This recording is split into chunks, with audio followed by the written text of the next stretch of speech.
evening, everybody. Welcome back to PSGL. George Morgan here, your commentator, alongside me, TK, who is going to be rounding off the season with me.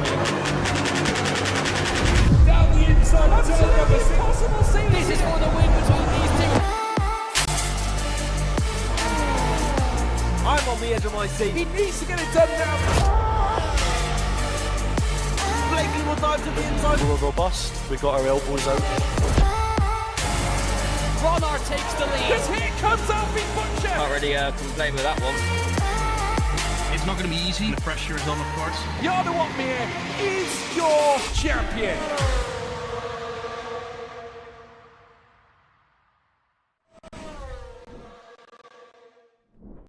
Good evening and welcome back to E-Series. We hope you've all had a nice little week break, but now we get back and head over to Las Vegas. Now, I know you all expected Miami, but it has been changed due to a known issue in the pit lane. But nevertheless, it's time to get going for another round as we get ready for round 6. Join with me. It is Tom Knight, as you can see Nathan Richards not joining us. It's a pleasure to have you, Tom. Welcome aboard.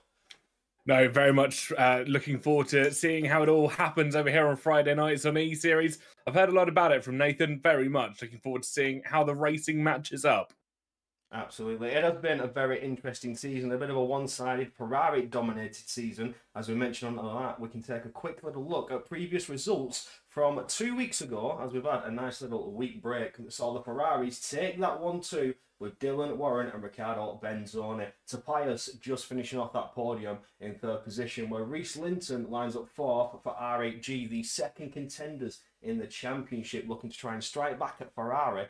But they held the lead ever briefly until that all scarlet red Ferrari came charging back to the top. Declan Barrett for FBR in 5th with Simon Lukomsky in 6th. Ryan Modler in 7th with Will Lewis for R8G as well in 8th. 9th is Liam Bowman for FRT, and then in 10th was Simon Engel for Venturi Esports. Veloce not doing the best with Cameron Dowds in 11th. They're down in the standings after they have been so close to what could have been another chance at championship. But they have lost a lot of their best drivers, as we know, from coming into this season 6 compared to where they were at in season 5. Well, Florian van Zelter got 12th last time out. Ulas Zildrim, Red Bull drivers that have been there charging against the Ferraris in a couple of rounds previous past, and Rens Tomassen in 14th. Jack West, Peter Stachelek, Pascal Iranelli, Tomas, I apologise, I'm not going to attempt to read that last name, I might butcher it, and I don't want to do you any injustice there.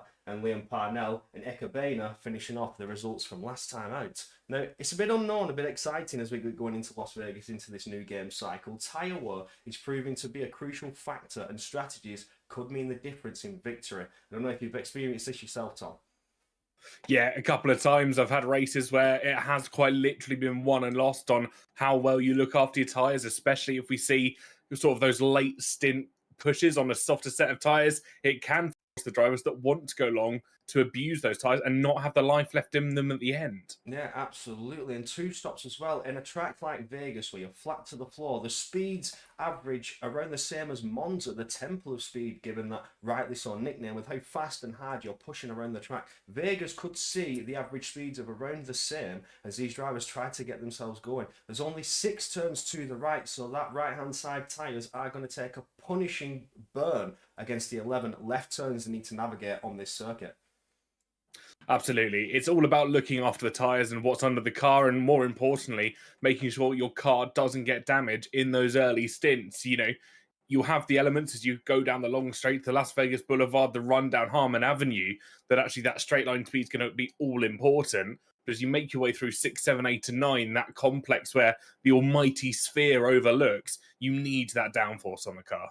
Absolutely, and of course that back straight DRS aided, so it could be the place to make the overtakes and could prove crucial for race victory on that final lap. But even coming out of turn 16, powering all the way down, you can easily make it side by side in a photo finish down to that checkered flag. But we are now getting ready to go into qualifying. Now, I don't expect a lot to happen in the first qualifying session. Some drivers just taking it easy and letting the clock tick down. But we do have a driver taking us to the track, that being Gabor Santos. So we'll head over there now and you can see what's going to happen trackside.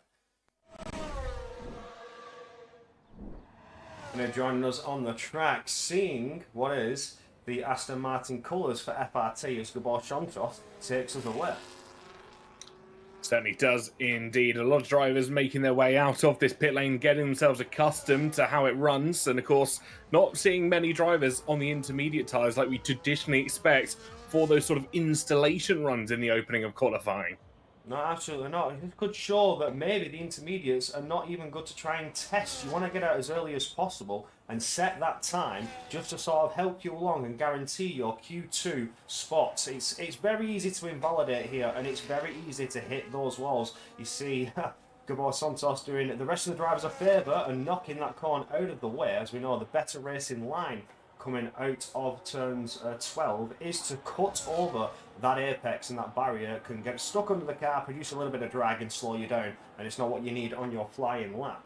But Gabor generating the tyre temperatures, coming down that pit straight as he gets into the DRS zone, just weaving a little bit. That could prove to be beneficial on his lap, but on the Grand Prix, tyre temperatures is something the drivers need to watch here in Vegas.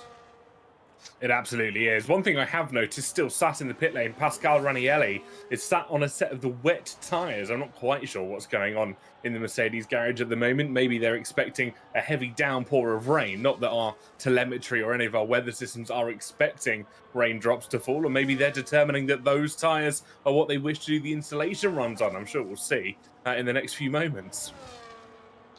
We are still on board with Gabor Santos. He started the first timed lap, comes down towards turn number 5. We'll finish that sector 1 now. He gets going into one of the more technical parts of the circuit, coming into turn 7. We need to really slow the car down, not take too much curb so it unsettles you, to get back around turn number 8 before you're slowing down once again to get around turn 9 before you're flat to the floor all the way through 10 and 11 until you reach the harsh braking zone of 12. Now, if you're not cautious here and pick up that understeer, you have a barrier poking out and he's ready to take off that front right wheel. So you need to be very careful as you see Gabor Santos running very, very close to the barrier there. Did very well to keep away from it and still gets going on his lap as he comes down to hit the detection point on this very long back straight and will finally get that rear wing open.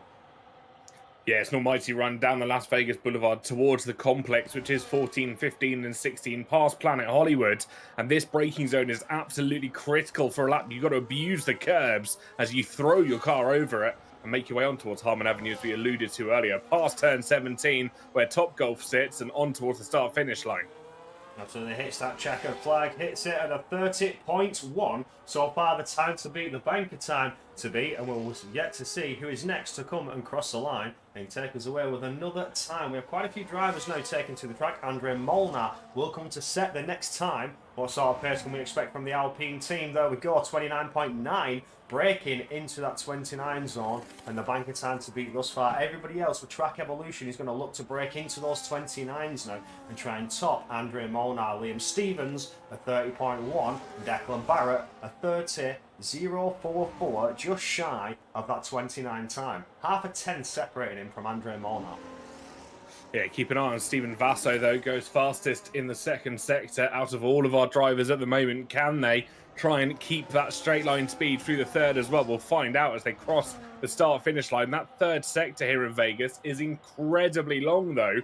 It is such a long run down the Las Vegas Boulevard and then Harmon Avenue. It feels like it goes on forever at some points. Absolutely, on board Venturi driver as he comes to hit that checkered flag. What sort of pace can we expect? 30.136, so falls into P6 as Diego Zorzo went faster still by just over a tenth on Andre Molnar. I mean, that's a poor lap, or more realistically, a poor third sector from Stephen Vasso. He was about 3.5 tenths down from the best that he could have achieved. He was pretty much bang on in sector 1, purple still in sector 2, and it just all went awry in that third and final. Absolutely, Julian Clappenbottom will be the next to come to the line for R8G, 30.177. His teammate Joris Kroosman will follow suit, or can we expect Joris to place himself? He's nice starting the lap, never mind. So unless he had that invalidation, he's not going to get there. Allegedly, McLaren are 7 tenths off the pace at the moment. Their words. Well, I don't think that's what they want to be hearing as they head into the more competitive side of the season, and especially as leagues like E-Series and PSGL develop over the course of the races. So they will be hoping and banking that the cars are at least as equal as possible and the drivers are all prepared as they possibly could be.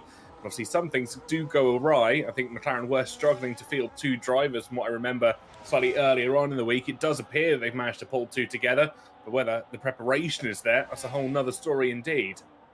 Absolutely on board with Philippe Presneda now as he's coming to that treacherous turn 12, which can end your race or, crucially, could make it, depending on your exit. You need to maintain your momentum and all that speed coming down this Sector 3 straight before you hit the DRS zone, which will surely see you max out that rev limiter, see the top speed of the car before you're harsh on the brakes coming into 14, 15 and 16. Another technical part of the circuit where you really need to abuse the corners as you set on. It's where you find your lap time cutting those limits, but also staying within the white lines.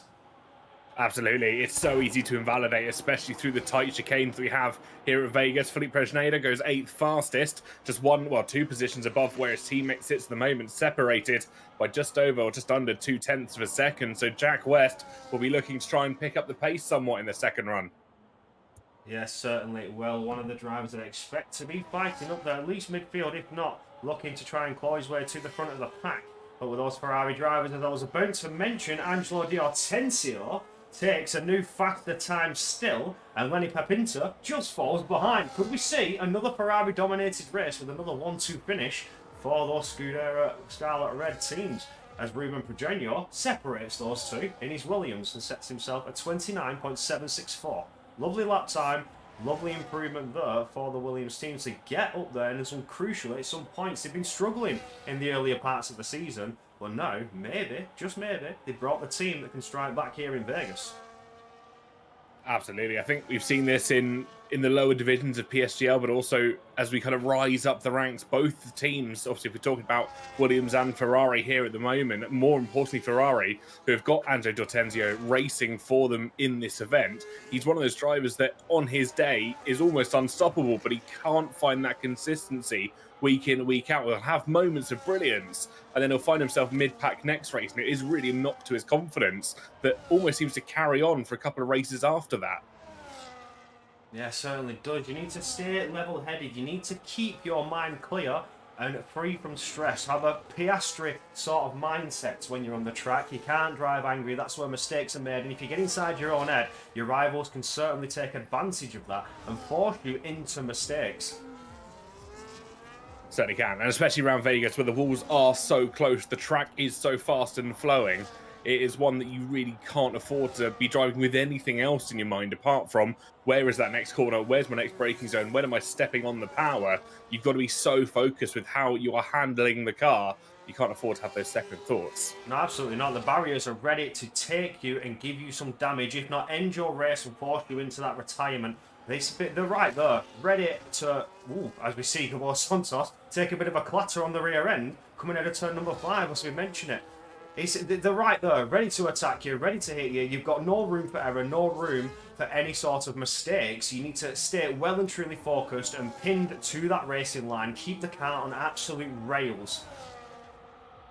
Rails indeed, and even though we managed to tap that barrier, it was still purple in the first sector according to the game's track map. We'll wait for full confirmation from that as it comes through on our telemetry systems. A rear massive kick out there for Gabor, couldn't quite keep it under control, and the car got unsettled and unfortunately has paid the consequences. Yeah, Serle's going to abort that lap time there. May have been going faster in that first sector, but coming into sector 3, finishing off second, had a bit of a snap out of turn 12. Very easy done. You go from a slow speed corner, trying to get the traction and the power down to get that speed back up, coming down this mighty long back straight. You need to get there as quick as possible, because if you're not as eager on the throttle, you're certainly going to drop tenths down that straight. It's not a matter of thousands or hundreds. It could come down to tenths with how long it is. Yeah, absolutely. It's an incredibly long straight, probably some of the longest that we see on the calendar for a very long time. Technically split up by that little kink left of turn 13. But, I mean, on the run down to turn 14, it is absolutely full throttle all the way from turn 12. Absolutely. Tom Manley now to start his first time lap to get on the board. Feeling a bit comfortable in those Red Bull colours. Didn't need to set any time inside that first 18 minutes. Has now waited for it to drop below the 10-minute mark and has come to the track to set his first banker time. I expect some drivers to wait in qualifying 1. The ones that are fairly comfortable, they know that they're guaranteed that qualifying 2 spot. Will wait it out, go for that one shot, or maybe even wait for track evolution to come into their favour, as Tom Manley has set a personal best. Now, according to the track map, it's full purple, but can we believe it? Not yet. We know the game has been a bit unpredictable and a bit inconsistent with its sector timing screens and letting us know what sectors are purple and what not. But we can sort of take it on hope that 25 has brought a bit of a fix to that, as Tom Manley now gets going into sector 3.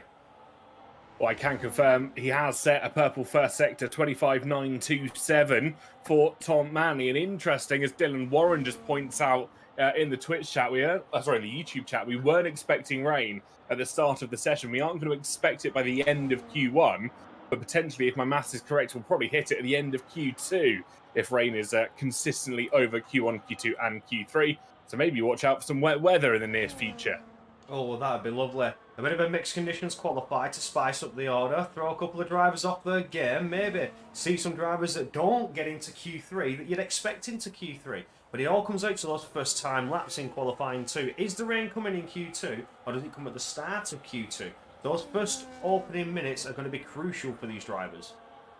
They absolutely are. We've only got just over 5 minutes left in qualifying. We're not expecting rain for over 15 minutes yet here in Las Vegas. And quite often we do know when it rains, it pours out here in the desert in Nevada. So I think the drivers could be getting their raincoat prepped and potentially even the full wet tyres if it really wants to come down in the bucket load. We do keep an eye on all of our drivers making their way through, though, as they all want to try and progress through to that final top 10 shootout. Absolutely, qualifying looking dangerously close now as it's 4/10 between P1 and P18. Ben Sabaconia for Alpine, retiring though, which I can only assume was a qualifying ban for the Alpine team. I haven't been able to check the stewarding reports as of yet, but can only assume as it was right at the start of qualifying one, he's serving some form of qualifying ban and will start from the back of the grid. Ulassis Ildrim has now come out to set his first time lap, as like we mentioned with Tom Manley, one of the drivers comfortable to get into Q2. On that first one-shot quali lap, he's up into P3 on a banker. So Ulassis Ildrim, his Red Bull counterpart, will have to sort of produce a similar lap, if not better.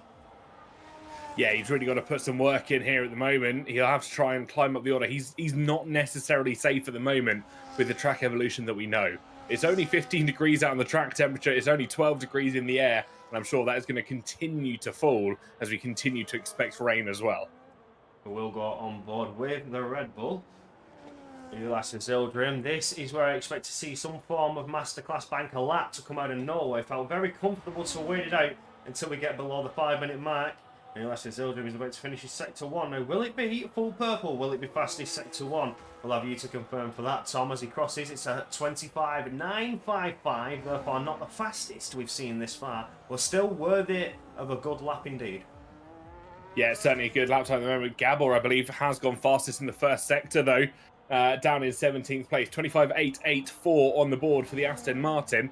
He does make his way through the second sector, 29.199 he's set in the second, which is also looking incredibly competitive, only about 6 hundredths of a second off the purple time, which is currently held by Ruben Pedreño. Just some news, though, on Bent's, why he has retired early from qualifying. It was actually Alpine that was handed a qualifying ban for their charades, let's say, last time out, and retiring on the track during qualifying. They were handed a qualifying ban for this race. Carlos Santos up to P4 from that lap. Good enough, worthy of qualifying too. Back on board of Ulassis Ildrim as he gets going into the more trickier part of Sector 3. For his flat to the floor once again out of 16 all the way down to turn at 17 and finishing it off. No, he's in the pits. He's not happy with that one. Oh, this has really come down to a one-shot for Ulas. Yeah, you don't really want to leave it until the very last minute, but I think Ulas has no choice at the moment. He's well-versed, though. He's a well-raced and well-practiced driver. Obviously performs at the top levels in PSGL and other series involving GT3 racing, I believe, on the Rennsport platform. But if there's one person on this grid that probably has the ability to go out there and do one qualifying run to secure safety, I think my money would definitely be on Ulassis Ildrim at the moment. Well, we do have Philip Prisner taking to the track, getting there a little bit earlier than most, and getting free of that traffic and any distractions ahead. But he is coming down Sector 3 now, so unless the rest of the grid takes to the track in the next, I don't know, 30 seconds or so, he is going to be hit with those visual distractions. Yeah, he's going to have a few drivers kind of caught up in their midst, which is a bit of a bizarre time to kind of head out. You can see a few piling out of the pit lane, and whilst they trundle around the circuit to make sure their cars are all set up optimally, the tyre temperature is absolutely perfect, he's going to be heading around at a blistering pace, trying to set the fastest time he possibly can. And there he goes, hits that checker flag, the timer starts to tick down, and he gets around the double left-hander turn 1 and turn 2 before he's greeted with the double right-hander 3 and 4. Very easy to line up the rear tyres and send yourself the wrong direction, maybe going a 180-degree opposite direction. You need to be cautious on your throttle before you come down to a bit of a harsher braking zone into turn 5. Rear wing closes, you rotate around to the right and hits that sector split time. It's a 26.1 down on the Delta time. It's Philip Presneda. Needs to pull a crucial improvement in Sector 2 and Sector 3, where he's got a lot of work to do to pull back that 10th that he's lost. Yeah, 1.3 tenths lost in that first, and that's just on his own personal time, which was roughly a couple of tenths already down on a purple sector, so he's got a lot to do in 2 and 3, which is typically where he has been towards the faster side compared to everybody else. Liam Stevens, though, with a 5-place grid penalty for a collision with Jack West here. Oh, I wonder what's happened there. A bit of controversy, maybe to see to the steward's room later on. However, we are going to get a lobby restart. So that 5-place grid penalty is going to serve no effect to Jack West later on, or whoever got the 5th place, if it was Jack West, or did Jack West get hit? Yeah, it was Liam Stevens that got the penalty for tapping the rear of the McLaren, let's put it that way. Well, as it stands, Liam Stevens is into Q2, and the 5-place grid drop will serve no effect as we get to that lobby restart. As I mentioned, as Philip Presneda did pull back a little bit of time and go to 10 quicker, but he's on that drop zone. He's not going to go quicker evermore. He doesn't have the time, doesn't have the fuel, doesn't have the battery, so Philip Presneda certainly under risk from those behind. Yeah, the question will be who behind him can try and make improvements. Pascal, down in 16th place, is improving by 2 tenths through the first and second sectors. He's on to the third sector at the moment, is looking to make personal improvements. Yeah, coming down with that rear wing before he slams on those brakes to get the rotation into 14 and then straighten the car around as quick as possible to flick it back around 15 and then catch yourself on the exit of 16 and you're flat to the floor once again, all the way down to finish off this time lap. Is Pascal going to potentially drop Philip Presneda? Yes, he is. He goes fastest with a 29.665. Fastest driver in qualifying thus far, as we see the Hatter Ryan Modler finish off qualifying, dropping Philip Presneda does Declan Barrett, and there goes Andrea Molnar as well to finish off in 11th. Presneda is out, Joris Krozen on the cusp, but Joris is on a flying lap, coming down Sector 3 now, so it's only Stephen Vassor who's yet to hit the line, who could put Joris under any sort of threat. As Vassor hits the line and doesn't improve, stays in 18th, Vassor is out. Yeah, not the qualifying that he'd like to remember. Of course, if you can think back to the start of the session, did make a couple of purple sectors, was looking like a good candidate to try and get out into Q2, but alas has fallen short of this time of asking. Joris Krozen goes to safety with 6th place. Ulas Zilderin, though, to the final corner. Can he secure safety? He certainly can. It's 20th to 6th, and that is definitely into Q2. Oh, Julian Klappenbach as well just jumps up into P9, securing safety on what could have been out for the R8G driver. Philip Presneda down on the Delta, the last driver to come crawling around the track. He's well and truly out of it as we followed him on board with that first lap. Only good enough for 15th, but they've been jumped down to 18th and will not be following through. We're qualifying 2, but we're there for now. Q1 is well and truly done and dusted. But before we head any further, we'll take a quick little look at the results, and then we have a word from the sponsors that have made all this well and truly possible. So let's get this final results up and done for you, and then you'll hear from SRC. There we are, Pascal Ranelli takes the fastest time thus far. Angelo Di Hortensio, Sergio Sabrino, Declan Barrett, Ruben Pedreño, Ulas Zildrim, Joris Krozen, Tom Manley, Julian Klappenbach, Gabor Santos, Alvaro Caraton, Lenny Pepinter, Diego Zorzo, Andrea Mono, and Jack West, all through to qualifying 2. Liam Stevens, Ryan Modler, Philip Presneda, Stephen Vassor, and Ben Sabaconia all are out. And now we go to the people that have made this Season 6 well and truly possible, and a huge thank you to them.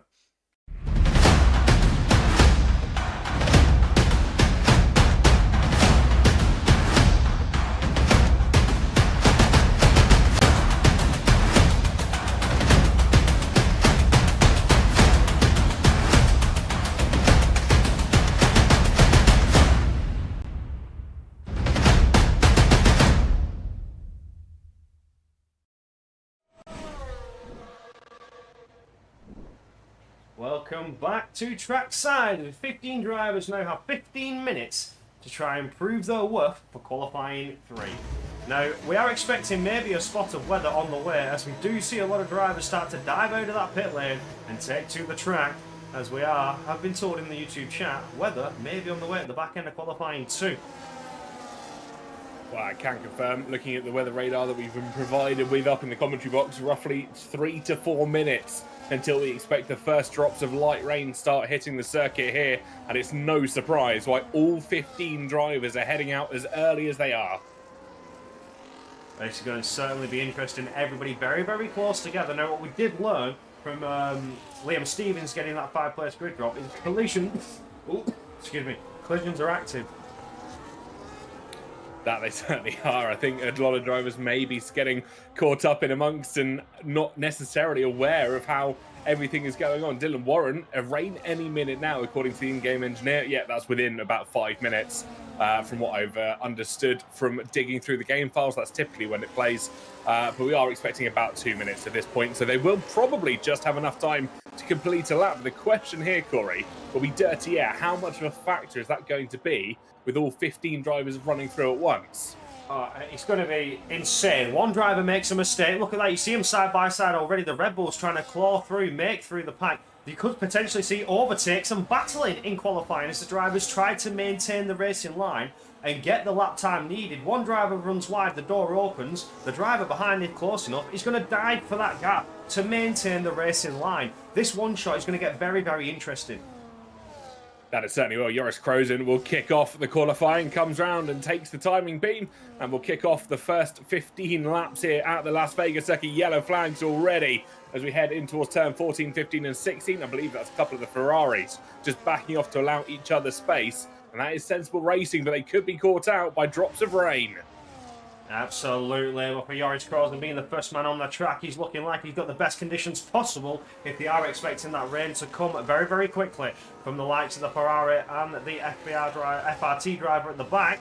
That could prove a little bit problematic as they've tried to bridge a bit of a gap. If the rain starts to fall halfway through this lap, the conditions are going to deteriorate and their grip is going to slip away. But for now, for Joris Krozen and the rest of the pack, all coming through on one huge train, is the slipstream and tour going to play any sort of factor in helping drivers get some extra time? Well, interestingly enough, Julian Klaffenbach, who sits in second in the straight at the moment, has set the fastest first sector. The second sector goes to the rain's falling! Caraton. Here we go! You're absolutely right. Rain falling in Vegas came about 2 minutes earlier than we were expecting, but this could really hamper the guys at the back of the train, Corey. Yeah, just like we mentioned, those that have waited to bridge a bit of a gap, their grip is going to deteriorate and slip away as they still need to get through Sector 3. Well, for the likes of Joris Krozen and Julian Klappenbach, the first two to take the checkered flag, they may be the fastest times that we see. It all depends on how much this rain is affecting the grip. Julian Klappenbach fastest, Alvaro Caraton to separate the RHG drivers. Tom Manley jumping up there as well as Ruben Pedreño and Declan Barrett as well separating the Williams drivers. Looking further down, Jack West is now coming down with Andrea Molnar down in P9. Jack West, can he improve Pascal Ranelli in P10? So you can see that the grip is starting to slip away for these drivers. Jack West only good enough for 11th.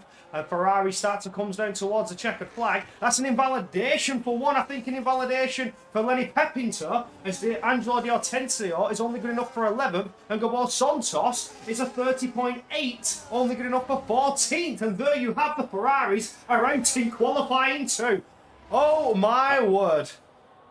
Absolutely phenomenal there. Getting out early was the absolute name of the game here in Vegas. The rain fell just as they made their way down towards turn 14, 15 and 16. And we have to talk about the toe that Julian Klaffenbach got from his teammate. Somewhat unintentional, I'm sure, but obviously just how the cookie crumbled in this situation. He's got that amazing slipstream, that amazing toe, and it has benefited him enough to try and get a 29.5.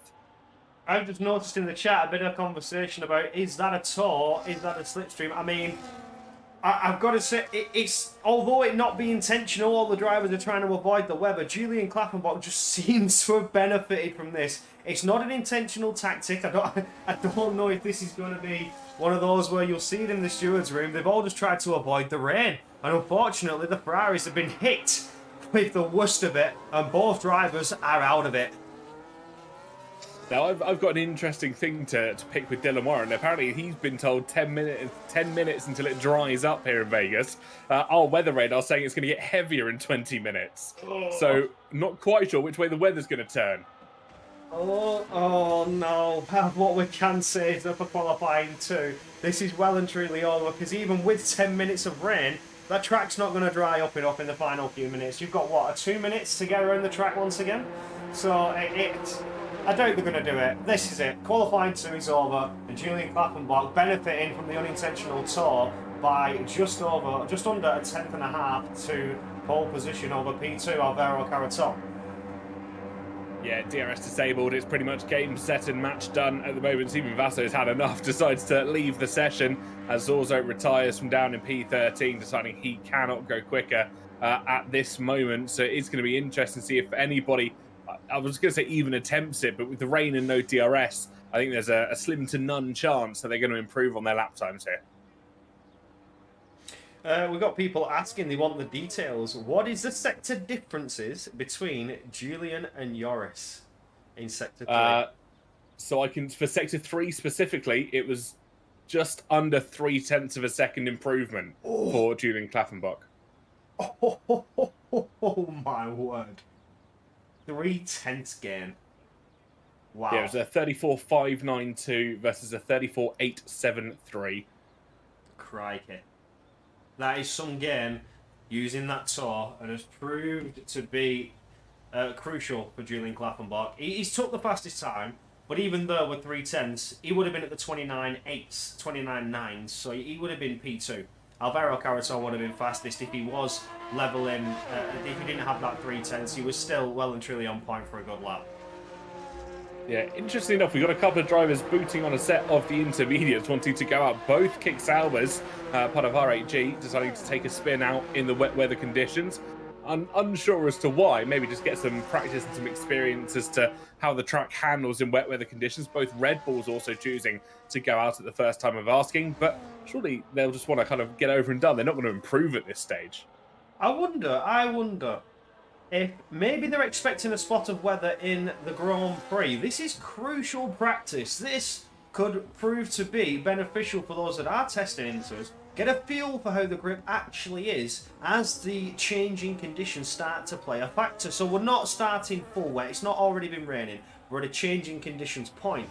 So it's a different sort of effect going from softs to inters than it would be starting on an inter or ending, say, it coming all out at once at the end when you've already implemented a pit stop strategy. It could prove to be crucial, this, in changing conditions. It's that practice that gives you a little bit more of a feeling for the car when it does start to get a little bit wet.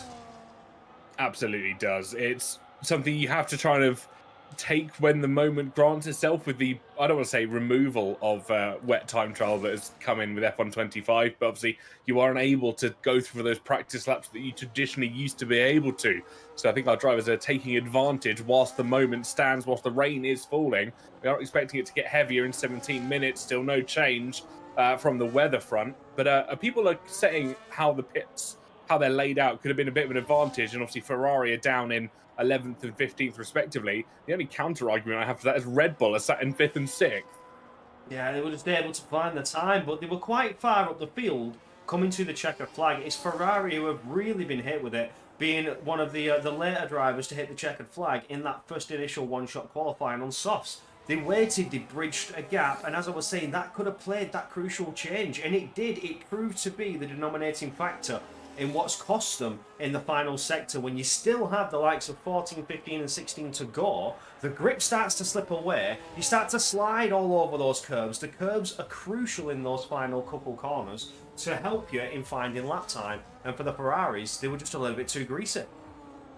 Yeah, it wasn't the cleanest of runs from them, and I think they'll be maybe having some discussions internally after this race and this qualifying finishes up, because they'll want to review the processes, what potentially went wrong at the start of that qualifying. If they knew rain was on the horizon, they wanted to be at that pinnacle moment, getting out quite literally as early as they possibly could.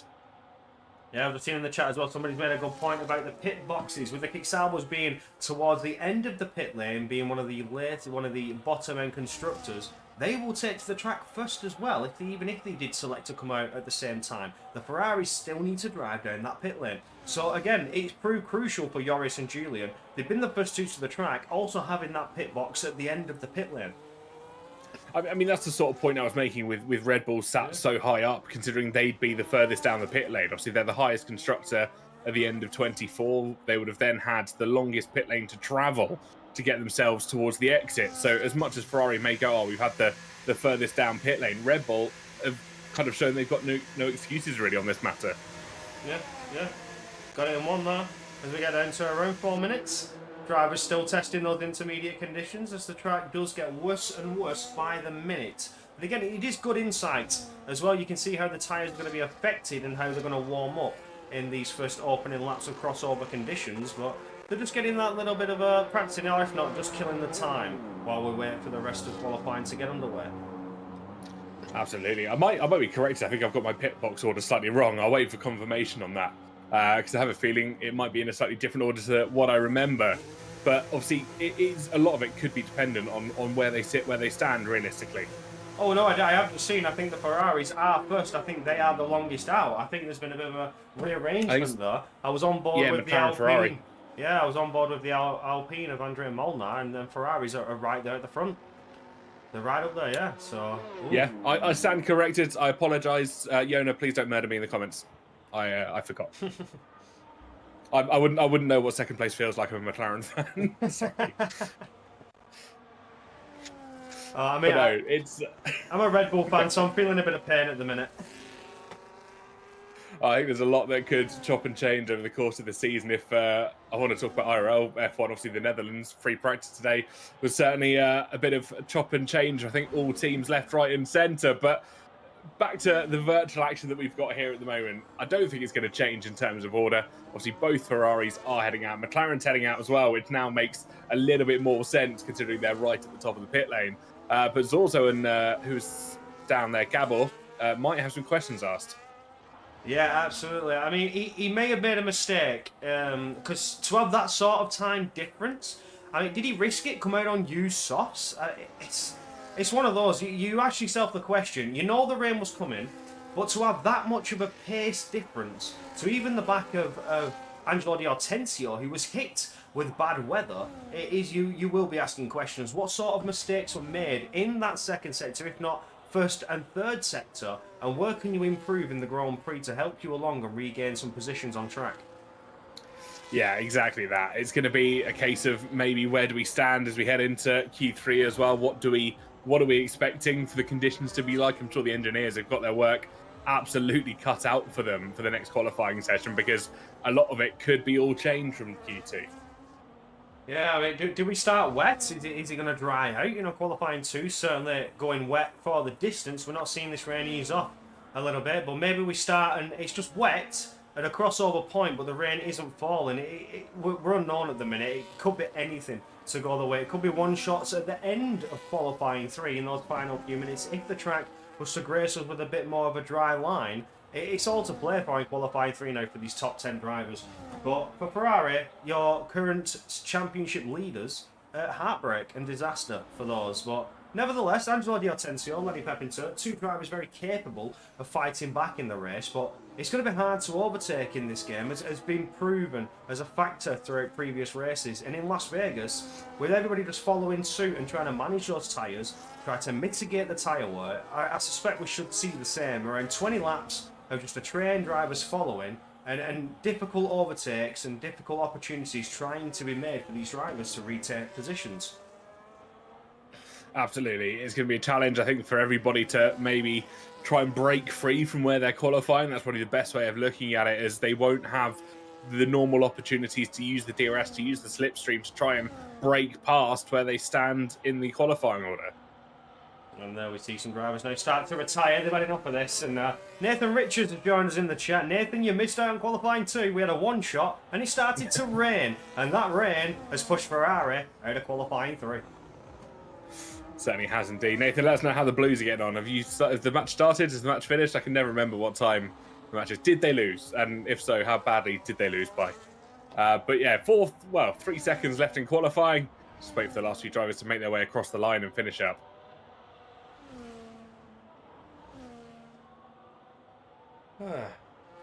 We start at 8, so we have 20 minutes. Get yourself a beer and a pie, and get yourself firmly planted in your seats. What I like to do. Pucker pies. Football games are all about pucker pies and a beer.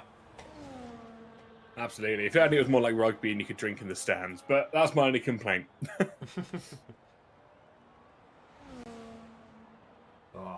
Now we wait for these drivers to finish themselves off for qualifying 2 and get ready for what is a bit of an unknown. Balti pies. Balti pies. Chicken balti. Love it. Chicken balti pie. Yeah, okay. Let us know in the live chat if you're watching and what your favourite pie is, folks. It's got to that stage of qualifying. Yeah, certainly has. I'm a steak pie myself. I love a good steak and ale pie. That's my preferred member of choice. And then other than that, it's meat and potato. Back to the classic. Nice. It's either a chicken and bacon pie or as Nathan said, a balti pie is also up there as top tier. The food podcast time. Absolutely. We are waiting ever patiently for what is Andrea Molnar and Gabor Santos to hit the checkered flag as they do so right about now. And there we have it. And there goes the end of us reading comments. Thanks, Nathan Richards. Yeah. You had to ruin it.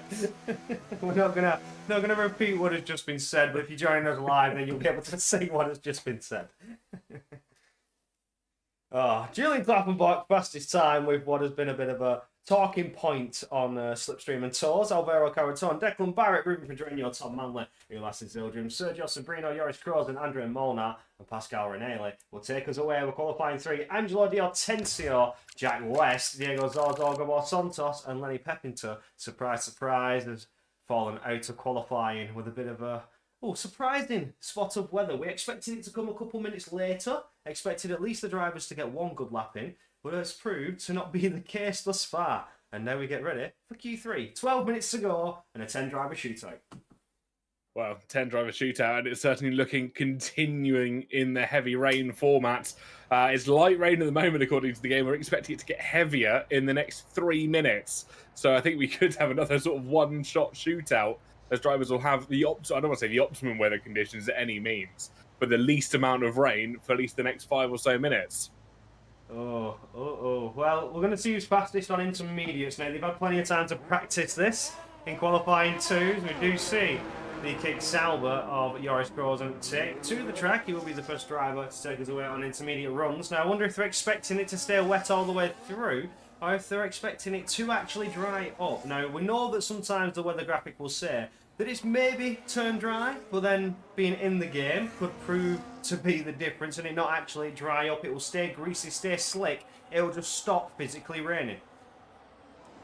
Yeah, I think the question is going to be how much can they deal with the weather conditions, the change as it presents itself, because obviously, as you said, the track doesn't go dry instantly. Yeah, absolutely. You've got to wait for that line to form and the temperature to do its work and to dry out, as the intermediates also do their job and displace all that water, around 25 to 80 litres of water per second, something like that. Yeah, I'd love to confirm or deny, but I don't have the numbers up with me, so I'll pretend that you've got that absolutely correct. Yeah, they disperse quite a lot of water, we'll go with that for now. Intermediates and full wets with their design to push the water away from the racing line and give yourself that little bit of a grippier surface to let the tyre do its job and give you the traction needed to navigate the circuit. But he's just been surpassed by what is the FRT driver of Declan Barrett. So Declan Barrett will be the first driver to hit that timing screen and take us away with an intermediate lap. As the conditions, well, do they worsen? Yes, a little bit. Do they get better? We don't know. We'll wait and find out. Yeah, we got to wait for almost that point where it gets worse before it then tells us if it's going to get better. We'll await that as we watch Declan Barrett running down Harman Avenue towards the start-finish straight to kick us off in Q3. Absolutely. Comes into the double left-hander, turns 1 and 2, where you need to be a little bit more extra careful on the throttle. As proven to Declan Barrett as he sends himself for a little bit of a Tokyo drift, but controls it well. And same again on the exit of turn 4. The double left-hander and double right-hander. You need to be very cautious on your throttle. It's very easy to line up those tyres. You have 1,000 horsepower to those rear wheels, and if you're not careful on pressing that accelerator down, it's very easy to use that full 1,000 horsepower and send yourself for a spin. But he does get away out of turn 5 with a slight little graze of the wall, and now he comes into one of the more technical parts of the circuit, around 7, 8 and 9, and just playing with the grip there. As you see the back end really wanting to come round on that V-carb coloured FVR team car, as grip limits are proving to be a little bit tricky for some drivers. Yeah, I think a few drivers just really having to find that edge at the moment as they make their way through, because it's essentially, if we look at the drivers that are taking to this circuit first, they've got a blanket of water that they've got to deal with. Yes, the tyres can throw a considerable amount of water up in towards the air, but you've got to imagine that's like a sheet of water. Those cars are going to have to go over it for at least 1 or 2 times before we start to get that dry racing line even coming into a thought in the distance. So it's going to be a real challenge for our drivers to have to deal with these conditions as they find them. Absolutely, and proven by Declan Barrett, who was seen a little bit of a fishtail on the back of his FBR car, but now out of the final couple corners we go, only 1 more to go, firing around to the left-hand side to finish 17, hits the timing screen, so 40.6. Respectable lap in the current conditions, immediately beaten by 0.8 of a second by Joris Krozen. One of the drivers that is proving to be on the quicker end of the scale, with Sergio Sabrino lands behind in Alvaro Caraton and Declan Barrett, before Ruben Pedrinho now jumps up into that second spot. We'll go on board with Pascal Ranelli as he's about to hit the timing screens, goes up to P2 as well with a 40.012. So only Joris Krozen worthy of the 39 time thus far, just over a 10th separating him from P2. Beautiful lap, I've got to say. Now, I don't want to incite any violence in the Twitch chat, but I have got to point out Julian Klaffenbach, who of course went fastest in the second qualifying session, after not receiving a tow in the third, he's about a second slower than his teammate Joris Krozen. So I wonder what quite happened for Julian Klaffenbach's lap there. Oh, I wonder, maybe a potential issue of purposely slowing the car down to not show true pace, as if he was a second off and he had that second in the bag, he would have been faster than Joris Krozen. So the Kicksar was the RAG team, both looking to be very, very fast under wet conditions. But how is that going to play out in the Grand Prix? Is it going to be dry, or is it going to be wet? We're still yet to find that out. We do have a lobby restart, which means the weather is yet to be reset. Yeah, just according to our weather update, rain all the time is all it's telling us at the moment. No chance of any relief in sight, so it will stay wet and damp here in Las Vegas. Keep an eye, though, on Tom Manley. He's gone fastest in the first sector, 29.462 for the first of the Red Bulls. Ulesel Zilderum's just about 2.5 tenths behind that time. So both Red Bulls putting in good laps at the moment. Yes, certainly indeed. The Red Bull drivers have been known to be at the front of the field in previous races gone, challenging those Ferrari drivers that have been a little bit dominant throughout this season 6 season with a comfortable lead in the standings. We'll talk a little bit more about that when we get into the lobby restart. You can see who is where and what you expect going into this Las Vegas Grand Prix. I know we've had that week off, so people's brain needs a little bit of a refresher, especially mine in terms of standings. But I've got it all written down, so I can actually see right in front of me already where people are in standings. I have my notes with me, as every trusty commentator should do. And we look on to Tom Manley, who just goes for P2. Ulysses Ilgrim is about to hit the checker flag as well, goes P5. Just missed out on the camera on that one. He put us on board with Klaffenbach going into the pits. But Tom Manley, a worthy time, into the 39s as well. Absolutely, about just over a 10 slower than Joris Krozen for the first time of Artie. You can just see how much the rain is pelting the racing surface at the moment. The amount of rain being kicked up by the tyres as well. Absolutely incredible to watch, and I must admit how beautiful it does look when it rains in these games, because it's one thing that I do love watching from a spectator point of view. Yeah, it does look good. I personally have the particles turned off from when I was a driver, so you can't really see the spray or anything like that on the stream. I do apologise. Maybe next time I'll turn the particles on and you can see the graphical technology put into making this beautiful bit of weather stand out. Absolutely. Just over 4.5 minutes left on the qualifying session. Yellow flag thrown in the second sector. That's just both Red Bulls making their way back to the pit lane. It does look like a couple of drivers might have gone for a couple or 2 or 3 laps here on wet weather tyres. Just go recharge and then go for another run. So we could be expecting even faster runs incoming here, Corey. Yeah, absolutely. I'm on board with Pascal Ranelli. He seems to be going full push with no signs of backing off for the Veloce Academy driver as he's coming around to get to turn 17 now. Is there any improvement to come for Pascal Ranelli? Yes, there is. Fastest time thus far, 39.2. So there, as you mentioned, doing a couple of laps can prove crucial. We know that the intermediates do not wear out, unlike the dry tyres. These can do multiple laps before you start to feel that visible grip difference. And in those multiple first laps, you only find improvement after improvement in your sector times as the tyres heat up and the grip starts to come to you. Yeah, and of course, the more laps you do on these tyres, the more water you're displacing, not only for yourself, but everybody else that wants to try and keep running the laps. It's quite often we'll see drivers take to the more rainy parts of the circuit on their in laps or their out laps, partially to cool the tyres down and bring them back in to that sort of working window, but it's also not to try and develop that dry line as much as they can. Yeah, absolutely. We're now getting to 3.5 minutes, so this is where the drivers are going to start to think, right, now's the time, drop all the fuel. We've done our first initial runs, multiple runs for the likes of Pascal Ranelli as well, as you've seen the improvement come. And for some drivers as well, looking to try and break that 39 time, being as close as Andrea Molnar, Nulas and Sildren, they're going to think, right, that dry line's starting to form. They've been running multiple laps. Now we drop the fuel, fresh inters, push, push, push, and see where we can go. Absolutely, that will be the name of the game with just under or just over 3 to go. In Q3, top 10 shootouts sometimes don't feel as close as they potentially could be. The whole field at the moment is separated by over 1.5 seconds, which is something you don't traditionally see here. But obviously, the wet weather conditions and the fact that Pascal Ranelli is over 6/10 quicker than Joris Krozen, I think could be contributing to that field spread. Yeah, absolutely. Even with the final runs for Joris Krozen, Tom Manley and the likes behind, are they going to find the time? I mean, is Joris going to find 6/10 with him coming out? He's going to have one outlap, which he's going to have to use to generate all the tyre temperature needed on his push lap. Will he have the tyres in that working window better than Pascal Ranelli has, as he's chose to do the multiple runs? Will Joris Krozen find those 6/10? That is the big question to ask here, as he does start to go out on his outlap with only one lap to crucially warm those tyres over Pascal Ranelli's 3 laps to warm those tyres. Yeah, it's all going to be a game of how hot can you get those tyres, especially and keep them in that working condition. Because, of course, the more or the less cars, should I say, that have got out on track, and especially when we break down to the final qualifying session, we don't have as many cars to clear off that heavy elements of rain. The dry line kind of, well, to use a metaphorical term, evaporate from the racing surface. So it can be a tale of two halves.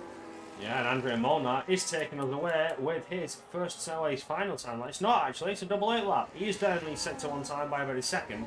So he is again choosing to go for another lap to help those tyres into that crucial working window. We cannot stress that enough. As the rain falls, it cools those tyres down. You need to have them absolutely perfect to get that lap time. Because every corner you go, the water certainly cools them down. The core can hold, but that surface temp is ever fluctuating. I'm keeping an eye on Julian Klaffenbach here. Him and Pascal Ranelli have decided to go out on the full wet tyres here, Corey. Ooh, maybe that could work. With only having the one lap to heat the tyres, and with the way the rain is falling, it's not eased off. It's a matter of fact, it looks to seem to have got heavier as the time has gone down. Maybe full wets is the way to go, as you do see that R8G driver literally drifting left and right, slipping and sliding and scrubbing those tyres to generate the much needed temperature.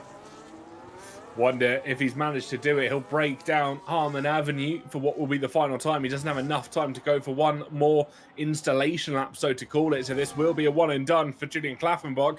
Can he try and put pressure on those on the intermediates? Andrea Molnar now is going to start his lap after running that double out lap. We will go on board with Julian Klaffenbach. Wet tyre versus intermediates. Let's stay on board with this one, however. We have Jonah Martins calling out Williams Saw again. Ref. Well, we're not here for that. We're here to see if these wet tyres are going to prevail over the intermediates. Julian Klaffenbach's about to hit that sector 1 split, and we'll see the time difference now as he gets around turn number 5. Hits that sector split of 30.85. So he's down on his time so far. I don't think that was the call to go for. No, it's about 6/10 down on purple in the first sector. Interesting that Pascal didn't make it towards the line to finish up one final run on the full wet tyres. So we have only got 9 laps to keep an eye on as they make their way through the first and second sectors. It's still all to play for, though. Absolutely. Hello, comms, having fun? We certainly are. We've gone from dry qualifying to completely soaking wet. It's been very interesting indeed. We're on board with Declan Barrett. He's coming powering down towards the line now. Just one corner to go to see if what improvement is to come for Declan Barrett. If any to come for Declan Barrett. Crosses the line, stays exactly where he is, down in P9. Next towards the line will be one of the Red Bulls. Is that Tom Manley? Yes, it is. Into the pits. No improvement to come for Tom Manley. Further back will be the one we've been trying to keep our eye on board with, your Julian Klappenbach, who, it won't be actually, sure it's frozen. Is he powers towards the line? Is it Paul? No, it's not. He's down on the Delta time. That just shows you how worse the track has got and how the rain has certainly started to open and make this track undrivable. No improvements are coming. I think that's qualifying done, Tom. I think it certainly will be. Caraton couldn't improve. Ruben Pedreño comes across the line, also cannot improve on their asking. Sabrino could not improve. I think unless we see something almighty from Julian Klaffenbach, who hasn't had the best performance on those full wet tyres, and no, he's 2.5 seconds down on his previous best. Not going to improve, so will be Pascal Ranieri that takes the top spot here. Veloci Academy on pole for the first time this season. Well done in these mixed conditions, certainly being the fastest driver on the track so far, and it proved crucial. Multiple runs, just the time of being on the track and getting those tyres into the working window. He just had the conditions at the right time. Right place, right time, right moment, set the lap needed and got pole position. Well done to Veloci Academy. Yep, superb run that they've had and well timed, over 6.5 tenths clear at the top of the standings. Absolutely phenomenal, and that is the sort of gap you don't often see between first and second in such a competitive team environment. Absolutely. E-Series has always brought very, very close qualifying, as you can see, for the 1 minute 40 times, even from the initial P2. It's a second from P2 down to P10 in dangerous, treacherous conditions where in the final closing minutes no driver could find any sort of improvement. But there you have it. Pascal Ranieri takes pole. Joris Frozen lines up on that front row. Tom Manley and Andre Mona on the second. Ulises Ildrim, Rubens Pedreño, Sergio Sabrino, Alvaro Caraton, Declan Barrett and Julian Klappenbach finishing off your qualifying 3. And there you have it. Qualifying is well and truly done and dusted. We now come back to our commentators' corner and we'll have a quick little chat about the standings and what you expect to come later on in the Grand Prix. Yeah, absolutely. Welcome back. You get to see our beautiful faces once again as we get going under this lobby restart. Now, interesting qualifying to say the least. Now, initial before the restart, if we didn't have the restart, it would have been full dry. Well, this could also open the door for a spot of weather on the way in Vegas. And as you said, Tom, when it rains, it pours, as proven in that qualifying. Started in Q2 on intermediates and progressed very, very heavily in qualifying 3, which proved to be the dominating factor in who's on pole and who's in what position. Yeah, it's a real tough qualifying to, I think, get your head around. You had to be on the right tyres at the right moment. Heck, you even had to get out of the pit lane at the precisely right moment, as we saw in the second qualifying. And I think there may be a few that are slightly aggrieved as to what went down, especially between R8G. I'm sure the stewards will have a busy evening if those reports do indeed go through. Absolutely. We now take a look at the standings and you can see what you expect later on. So, Scuderia Ferrari leading away, 232 points, quite a comfortable lead over R8G, but with a disaster qualifying here today. Those conditions not on their favour have ended up putting them outside of Q2, 11th and 14th, if I remember rightly, for the Scarlet Red Ferraris. R8G, 186 points. Can they claw back and potentially close that gap up with Ferrari having such a bit of an unsettling qualifying? Oracle, Red Bull Sim Racing very, very close to R8G with FBR, and Alpine Sim Racing levelling out on points with Williams. So those 4 teams all within a fairly close distance of each other. Just one good result will see them flying up in the order. McLaren Shadow 20 points behind Williams in 7th, with FRT yet to get into triple digits, along with Veloci Academy and Venturi Esports. Veloci being your Season 5 champions with the auto qualifying. They've lost all their best drivers And as you can see,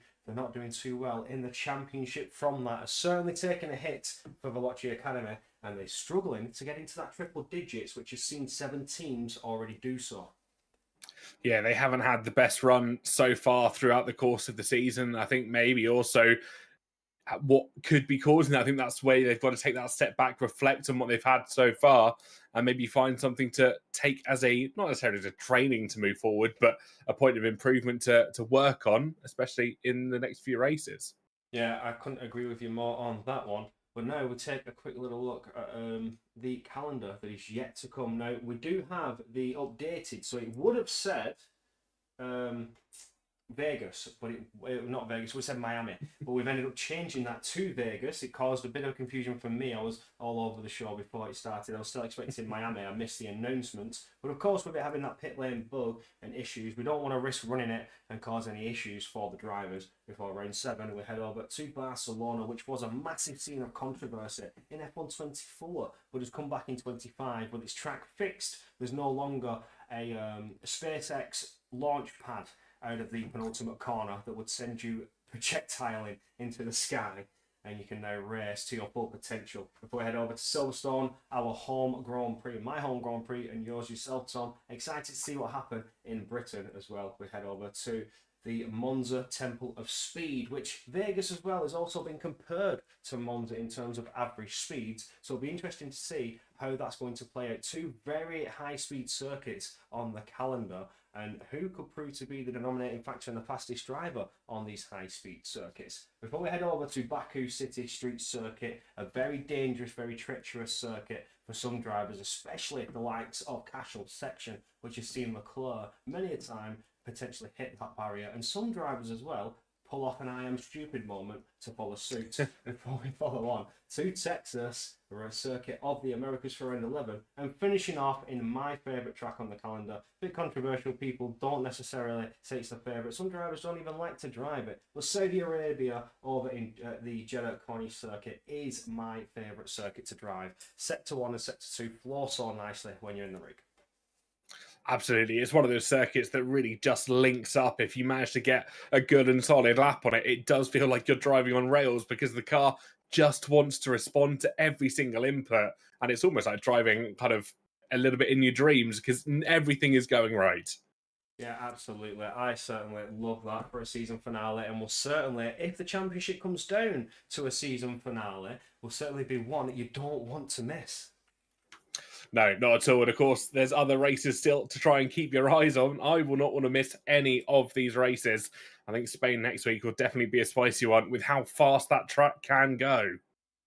Certainly, indeed, with lap times as low as 1 minute 11, so 1 minute 10. So very, very fast lap times to come your way, and it's certainly going to be very interesting to see in Spain. And there we have it for the calendar. We're now waiting for the lobby of restart to get underway. But before we get going into the Grand Prix, we can have one more word from our sponsors that have made this entire Season 6 possible. We cannot thank SRC enough. And of course, with SRC, you can always experience excellence.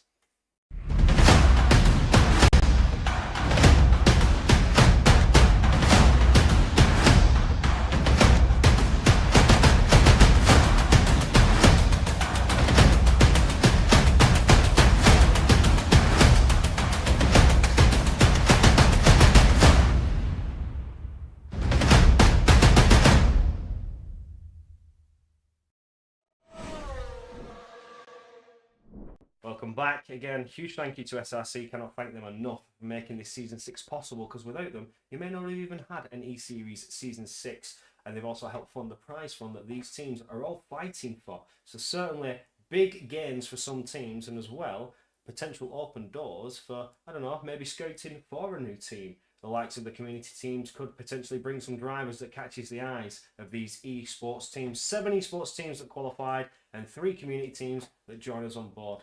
So this is where things get a little bit interesting. These 3 community teams, they're not doing too well, apart from FVR. FVR are the ones that are up there in the standings in 4th position, but for FRT, Veloci, and Ventura, sorry, 4 community teams, for FRT, Veloci, and Ventura. It's because I speak to Nathan Richards, and he doesn't class Veloci as an community team. He classes them as an esports team, But people sometimes correct me and say they're a community esports team. So yeah, I understand that, but on a sense of where do they fall in terms of category?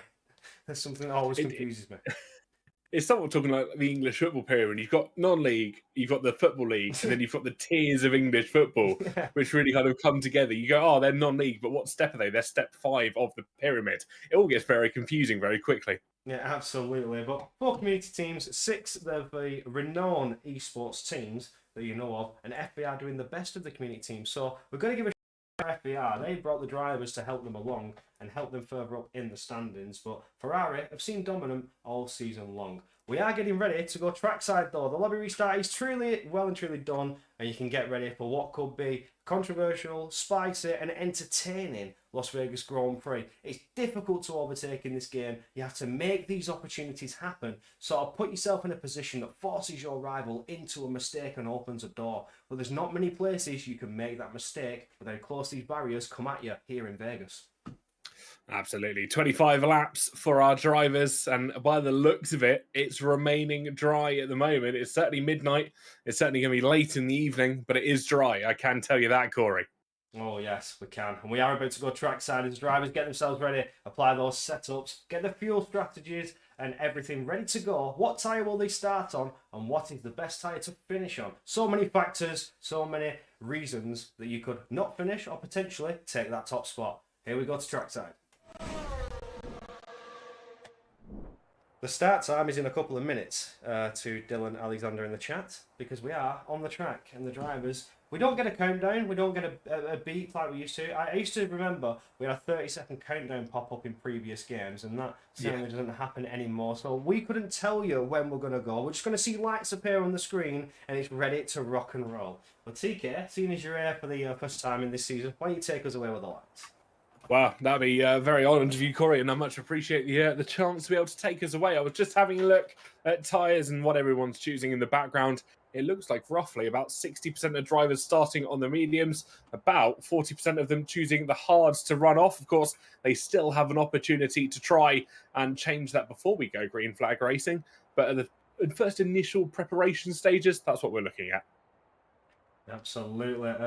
So hopefully things are going to be a bit interesting off the start, a little bit spicy, all to play for into turn 1 in this opening lap. This is where we see the most moves made as everybody struggles with those cold tyres trying to navigate the circuit. And this is where things will get interesting. But then we should go for quite a few laps unknown as drivers set up for what could be extended stints, undercuts. They test the tyres to see where they're falling away and what sort of pace their rivals are going to bring to the track. So I don't know. I'm still unknown on what's the best strategy. Those that are starting mediums have got to be thinking 1 stop. Those that are starting on the hards may be thinking about a 2 stop, because the medium drop off is rather fast. Yeah, they certainly are indeed. We are awaiting all of our drivers to make their way to the grid. Let us know in the live chat, first of all, who you're here watching along from and who you're here watching supporting. Nate, I've got some bad news for you. Rasmussen, Otmir and Borman have all, unfortunately, do not make appearances here in E-Series. This is all about community teams versus esports teams versus community esports teams, if you're talking to Mr. Nathan Richards himself. And speaking of esports drivers, one random one has made an appearance. Mr. Brendan Lee has said a £5 donation if we get a 5-car crash. Well, no guarantees, but quite possibly some insight and some preparation could be happening if we do end up going 2 or 3 wide in towards turn 14, 15 and 16. And Brendan, hope you're doing well. It's always good to see you lurking around in the chat and coming to say hello. But we have got all 20 cars on the grid here, round the corner in the distance. 5 lights lit here in Vegas, and the lights go out and we go racing. It's a good pull away from Pasquale Ranieri. Norris crows and looks to the inside of the first corner. Both Williams look slightly aggrieved as they try and send a dive into the first corner. 3 wide, Lendon carnage, as that's going to be the Mercedes of Pasquale getting caught up amongst his Tom Manley, who was trying to go for a move to the inside, couldn't quite have the room. That's fallen down the order, finds himself in P3 as we run down Coble Lane towards Caesars Forum. Who's going to be late on the brakes here? Both Mercedes look to the inside. Sabrino and Ranieri trying to get involved as both kick Sauers falling down the order, Corey. Absolutely, Keith Sauers had a disastrous start there, as well as Pasquale Ranieri. He was starting out on pole, ended up getting tyre hooked and forced, almost collected with the Red Bulls. And there we have, that's Ryan Modler's out, he's in the wall. That's it. Are we VSC? We are VSC. Yeah. No safety car taken to the track, and already one driver is out. Well, down to 19 drivers after less than 1 lap. 10-second penalty going the way of Steven Vasso for a severe collision with Felipe Presneda. We're still under VSC conditions. We are expecting no rain here this afternoon. Just a little clarification on how the weather's going to play out. At least for the next 20 minutes or so, we're not expecting any rain. It's Ulysses Zilderman that leads from Ruben Pedreño. Both of those starting in 5th and 6th respectively. We've got green flag racing once again. I think we've seen a few drivers caught napping. Keep an eye on Joris Krozen trying to make moves nice and early as they break in towards turn 14. Krozen to the inside. That's Pascal caught napping. Alpine and Kick Sauber going side by side as Andre gets the better of Julian Klaffenbach. Klaffenbach had a beautiful run to push onto the back of Andre Molnar there, but Molnar able to defend it well and maintain that P7 thus far, but has allowed Angelo Di Hortensio to push it to the outside now. Julian Klaffenbach, he's going to try and go the long way around. If he can keep it though, no he can't. He would have had the inside line. He's had to concede that to Julian, knows that he's not going to get past here and now, but needs to set up for a run on DRS as we go down towards turn 5. Is he close enough for a late braking lunge? We're going to see it. He's moving to the inside. He's getting a bit of a squeeze and switches it back to the outside, but that has forced Julian Klaffenbach to almost go side by side with Andre Molnar, but to no avail. Angelo Di Hortensio putting the pressure on Klaffenbach like no tomorrow. The mediums showing the grip advantage over the hards of the RAG driver, and the Ferrari really fighting hard and almost pushed into the wall there on the exit of turn 9. Yeah, Klaffenbach was forced to go early into the corner of turn 5. That meant he had an absolutely outrageous run through 6, 7, 8 and 9, almost allowing Tenzio to try and get on the back, but the straight run down towards turn 10, 11 and 12 hasn't been to the favour of the Ferrari at the moment. He sits in behind and will have to wait patiently, but it's interesting to note, and according to the YouTube chat, it was Haas that took out their own teammate here. Oh no, Haas come together, Haas versus Haas. Now that's not something you want to see. We're having a bit of an unknown moment for what has been the Venturi downfall. Steven Vasso has had to box for that wing, 37 seconds behind now as we get going in Sector 3. He's halfway through Sector 2. Certainly is indeed. Fastest laps exchanging hands left, right and centre. Tom Manley ends up with it. And a 1:33.296 immediately taken away by, that was Jack West and then Felipe Presneda, who steals away on the set of hard tyres. Look how quickly the hard tyres have started to get up to speed here, Corey. Yeah, absolutely. All it takes is 1 to 2 laps, and those hards are coming into a beautiful operating window with how the tyre temperatures are in Las Vegas. The mediums, though, they're going to start to feel a hit in around 3 laps' time and start to lose pace over those hard runners. The tyre wear can be abysmal on those mediums, and the drivers like to start on them to get them out of the way and get that mandatory tyre compound change done and dusted. But looking further down the field, that's Lenny Pippinter fighting away with Jack West as he loses out and falls down into P15. The McLaren certainly making moves thus far to get past that Ferrari driver. It's Angelo Di Hortensio making the most of the race start, moving up 2 positions off that disaster qualifying. Absolutely. Finds himself in P9 at the moment. Klaffenbach, who started in 10th, also 1 or 2 places up from where they first started. The best winners and the best losers here surely have to be the drivers that lead and stand in P2. It's Ulysses Zilderman and Ruben Pedreño, 5th and 6th respectively, as we said slightly earlier on in the Grand Prix. But interestingly enough, and we've seen this time and time again in Formula 1, how the hard tyres sometimes are more favourable in those, I want to say, changeable conditions where rainy goes to dry because of the lower track temperature. And because we've got a night race here in Vegas, track temperature is only 15 degrees. That could be the explanation as why we're seeing the hard tyres really fire up here. Yeah, absolutely. They're in no window to overheat and cook away. They're working beautifully, whereas the mediums may be affected and start to raise up a little bit on the temperature, coming into the window and requiring a little less of a bit of a push to get them up to that operating window. So the hards now, you can manage this well. You can push them out for around, I want to say 15, 16 laps at bare minimum before you start hitting that puncture territory. Yeah, certainly so. Let's not forget as well, Ulysses Ilderim, who leads this race, is on the hard tyres. I was going to have a look and see where the furthest up the hard runner is, and I was expecting it to be Julian Klaffenbach down in 8th place. Had a recheck of the leaderboard there. It is actually Ulysses Ilderim, who is the fastest first driver on a set of the hard tyres, proving that they're no different to a set of the mediums, because Ruben Pedreño, Tom Manley, and all of the drivers behind are unable to try and make benefit. Yeah, well, we're seeing Jack West absolutely make moves as he's moved up another position, but immediately losing it out to Liam Stevens. Liam Stevens making the most of it. It's Jack West, who maybe now just might get that DRS, and it's Liam Stevens who won. Under threat from Lenny Pepinter, and Jack West is also going to try and make it through, but he's under threat from Ben Sabaconye. Has he burnt his battery too soon? Has he got nothing left to defend with? He's dropped down from P13 to P16 in just a third of a lap. Yeah, he was sat with about 20% in the bank, so he had some left over, but I wonder if he didn't want to completely drain everything that he's got. Interesting to note here, Lenny Pepinter sits in P13, but is out of DRS range of Declan Barrett, who sits in 12th. All that battling in amongst themselves has actually left them vulnerable to being separated from the pack. Jack West is having a bit of a disaster there. He's dropped 3 positions, also picked up a time penalty. So McLaren not doing too well though, as Jake Bingham shows his support for his teammate. Certainly does. He'll try and hold on, and Jake Bingham obviously still, I want to say out of injury leave, but that's not the right way of saying it. Just hasn't received the equipment fully from his new team that he will be racing in PCF1. Of course, any other series that he wishes to race in with his team. But it is a long overdue return that we are expecting from Mr. Benham.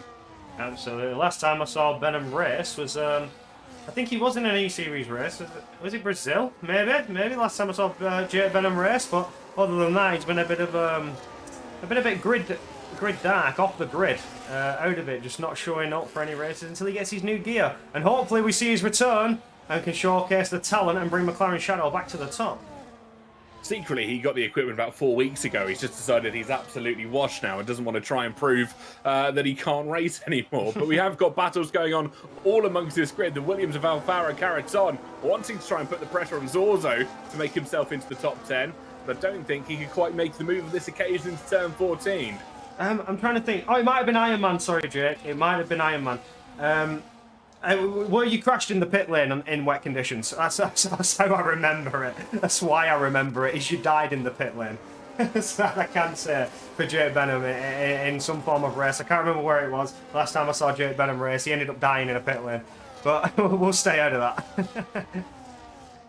Certainly one I think he'll want to try and forget as he makes his way through. It's Ulysses Ilderim that still leads here.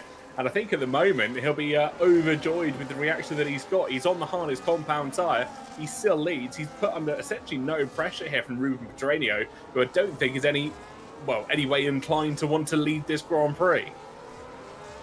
Well, he's just sort of running the pace at the moment. Ruben Pedreño, if he just waits behind Ulysses Ilderim, he's in a good position. He knows that he can overtake on that mighty long DRS straight, given the chance to do so. But for now, he's just sort of keeping the pace there, managing the tyres as we expect, with how difficult it is in this game to find those overtaking opportunities. Unless the driver ahead makes a mistake, it's all about tyre management and strategy, it seems. And we're sort of noticing that more and more as the rounds unfold. Yeah, absolutely. It's one that you've got to try and have consistency over the course of the tyres. You have those opening stint walls where you don't want to try and get too involved with the battles, project or present the longevity of the tyres. You're front weighing everything, make sure you make it through those opening laps.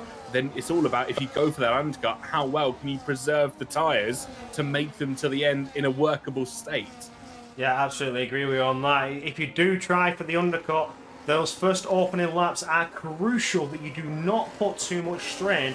You don't get them into the tyre temperature window too quickly and burn away vital grip that you need in those final closing laps to defend against those that have gone for a standard, or if not, an overcut strategy, even the two-stop strategy. If you do go for that two-stop, you are free to push as hard as possible for every lap of the Grand Prix, because you will have the tyre life to do so. But going for that one stop, management is a must and a factor on the tyres. Yeah, absolutely. And it's something that we've seen being a favoured strategy somewhat of Jarno Opmeer in the last couple of rounds of PCF1. He'll go for that undercut, take the tyres as long as they can in the opening stint, and then he's got fresh tyres that he can essentially use and abuse for the remaining lap time and just absolutely punish them through every corner and make benefit whilst all the other drivers are trying to preserve theirs. Yeah, absolutely. This is what I'd favour a two-stop in Vegas. If it is possible, I would favour it. It all goes down to how the mediums are holding up now. We're hitting that 7-lap mark. Out of 25 laps, this is where you start to see if undercuts are going to become a viable option. You're going to see drivers start to box around now, or if not, up to lap 9, before you start to see them come in lap 10 and 11, if they can push the mediums that long for a one-stop strategy. Now is the time to box if you're going for two-stop, to make the most of it. Looks like we have a couple of drivers peeling off to the right. Was that Andre Milner? It is. And he's going to be joined by Pascal Ranieri, who's got a 10-second penalty for speeding in the pit lane. The quarrels continue for a pole sitter. Oh no, it's just been one thing after another for Veloce Academy. The disaster opening lap. Turn 4, wheel hooking and losing positions left, right and centre. And now hit with a 10-second. Pascal Ranieri has absolutely bottled it, in better words. Thank you, Maximilian. Look out for that one. But yes, he has completely bottled what could have been a Veloce Academy first-time victory in Season 6. Yeah, not the way that he'd like to see what could have been unfold today. And obviously, you'd like to say, at least I've lost it on the track, or at least I haven't been the better man. And I think it's something that Alpine felt back at Zandvoort a couple of weeks ago, that those speeding in the pit lane penalties came so quick and so fast that they didn't have a moment to contemplate quite what had happened before they got into the rest of the race. Yeah, it's so unexpected. You know, you're trying to hit the brakes, you're trying to go as late as possible. You can't risk losing any time. You need to get the braking point absolutely spot on into the pits to mitigate that time loss on your exit. If you go 1 or 2 tenths earlier on the braking point, that's 1 or 2 tenths lost when you do get out of the pits. So again, it's all about a crispy clean, perfect pit entry. But you've got to take into consideration as well, if you box in a train, you have cars ahead of you, your braking point then becomes a little bit earlier to compensate for those cars ahead. Yeah, of course. Let's not forget, though, of course, safety cars enabled here as we've got a considerable number of the drivers in towards the pit lane for their what will presumably be the maybe one-stop strategy. But safety car could drag that 10-second penalty, nullify it somewhat if they want to serve it in the pit lane during that a safety car period. Yeah, absolutely. If we do see that safety car come out, we saw VSC already. If we are to see another virtual safety car at some point later on in the second stint, one driver runs a little bit too close to the walls, it can happen. As we all know, racing can turn on a dime in an instant. It takes one corner, one moment to flip the race dynamic on its head and completely change what could have been a masterclass strategy to absolute disaster for some drivers. Certainly so, and Vegas is one of those circuits that sometimes just has those walls that want to try and creep out at you, most infamously through turn 14, 15, 16, but even as you make your way through turn 12 as well, that little part of the barrier that just pokes its head out and loves devouring front right wheels, if I remember correctly. Yeah, absolutely. Loves to really take off your suspensions and cause some damage. They are only made of carbon, so they are not indestructible. You hit it hard enough and it snaps. It can sometimes take just the very slightest of impact. You hit it at the wrong angle at the wrong time, and that wheel is leaving the chat. Keep an eye on Bence, though, sat in P7. He's looking to try and set up a move against Lenny Pepinter. I got the name completely wrong there. The Alpine maybe trying to set something up as they head into turn 17. It was right on the gearbox of them as they made their way through. Has dropped back somewhat after not necessarily having the best run through 14, 15 and 16. But the Alpine is still hot on the heels of the Scuderia. Wouldn't surprise me to see a move come in DRS, whether it be this one or the next one. But he is lurking on that rear diffuser, as you say, right all over that gearbox, ready to attack. But for now, Benz has had to back off a little bit and go into a bit of a recharging state down this DRS. He's closed up enough, but wasn't enough to make a move, and will now ready himself for the Sector 3 DRS straight. Use that toe, use that slipstream, but Lenny Pepinter is well and truly within DRS and can use it as that defensive aid, as Ben Saraconia tries to use it as an attacking tool. Yeah, we've obviously got some information coming in from the YouTube chat. 2 stop is optimal, 1 stop is not impossible, is what we're being told from Kaylee Kruger, who's come in the YouTube live chat. And again, I think it's going to be a variance of pit stops all amongst this field, as nobody really wants to try and commit to one or the other. They want to stay fluid. They want to leave the options open should we see that inevitable appearance of Bert Mylander. Yeah, absolutely. You know, he's a very talented man. I've got to say that, Bert Mylander. To drive the safety car at the speed that he does, I mean, I know I couldn't do it. You won't imagine putting the man in an F1 car, what he could do. I'd love to see Bert Mylander given an opportunity by one of the Formula One teams, just to take his car for a test drive, like we've seen with so many celebrities. Brad Pitt, for example, when he was forming the F1 movie, got to drive, I believe, McLaren out at Texas. But I'd love to see Mylander just absolutely take one for a spin. Yeah, absolutely. What sort of pace can we expect from what has become the famous and the legendary safety car driver that can keep these F1 drivers on their heels, as D'Angelo D'Artensio goes quicker still as we talk about fastest laps, with a 32.8, therefore taking the fastest lap on the hard compounded tyres as they start to come into that working window, box 2 laps ago. Just an update for everybody at home and keeping an eye on the tyres. The top 8, all of them on the harder compounded tyres, been running them since the very start and have taken them 10 laps so far. Jack West is the only driver to remain unchanged on the set of the mediums. He sits in P9, and all the other drivers from 11th down to 19th place started on the mediums, and either after 8 or 7 laps, or well, after 1 lap for Stephen Vasso, after that contact with his teammate Ryan Modler, have pitted onto a set of the hard tyres. So 18 cars on this grid at the moment repping the hard tyres. It's only Jack West that sticks out with a set of the mediums. Jack West certainly going as long as possible, but this could prove crucial in the final part of the second stint. He's going to have those hards in a much better compound and a much better position than those that have already boxed. That he is indeed. Klaffenbach got the better of Caraton there, right up at the lead of the Grand Prix, second place now for Julian Klaffenbach. He's 3.8 seconds off the back of Ulas Zilderim, who has well and truly run off into the distance. He's out of DRS range 4 times over. I think this could be Ulas's race to lose unless we see a mistake. Yeah, absolutely. He's well and truly comfortable here, and the Red Bull driver has shown his skill in races past, that he's one of those that is not shy from the top spots, if not the front runners, and potentially challenging for race victories. His teammate, though, Tom Manley, needs to do a little bit more to help them along in terms of constructors, but he's not out of the woods yet. All of those ahead have yet to box, and he's still within a good chance at getting a good podium position. Absolutely right. It's not far off the halfway mark of this Grand Prix. It will be next lap around. They'll hit 12.5 laps here in Las Vegas, and that will be halfway of 25. You see Ulas Zilderim still continuing to pull off into the distance as they run down Sands Avenue towards turn number 12 and then onto the infamous Las Vegas Boulevard. Let us know in the live chat who you're still supporting as well, who you think could take victory here in Las Vegas. We'd love to hear from you. Absolutely. Wild prediction from myself on race Victor. I think this could go the way of the Red Bulls, whether it be Tom Manley or Ulas Zilderim. Tom Manley being in the best position thus far to be there. So, I don't know. This, for me, Red Bull maybe take this one. I think that's a very sensible shout. I've got to throw the hat in for both VA drivers, maybe not so much Pascal, but Sergio Sobrino, who now moves into 11th place using the DRS to assist them. They're on a fantastic race strategy. It's that 1 place off the back of what is essentially net race lead in Ruben Pedreño. It's P10 at the moment. It was the earliest of the drivers to pit onto a set of the harder tyres, now runs at the lead of that chasing train. And with the DRS, he could be looking to benefit here.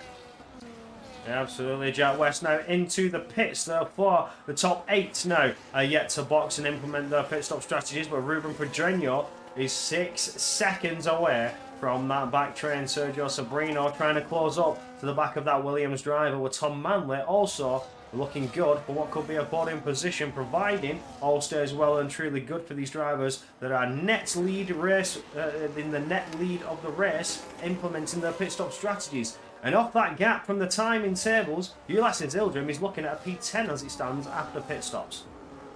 Yeah, and that would put him pretty much at the lead of the train that is coming to recover. Obviously, he's got a gap all the way down about 13-14 seconds, so he's got the advantage certainly in his favour. I do feel for Jack West, though. He had I think no option to make there. He'd run the mediums 12 laps. He was stuck in somewhat no man's land. He was at the back of the train, but he knew that when he pit, he'd have to drop right off the back and couldn't take the mediums as long as the hard tire runners are going to take their sets of rubber. So he really had nowhere to go this time. No, absolutely. Just trying to mitigate how it is and try and run at the best race possible.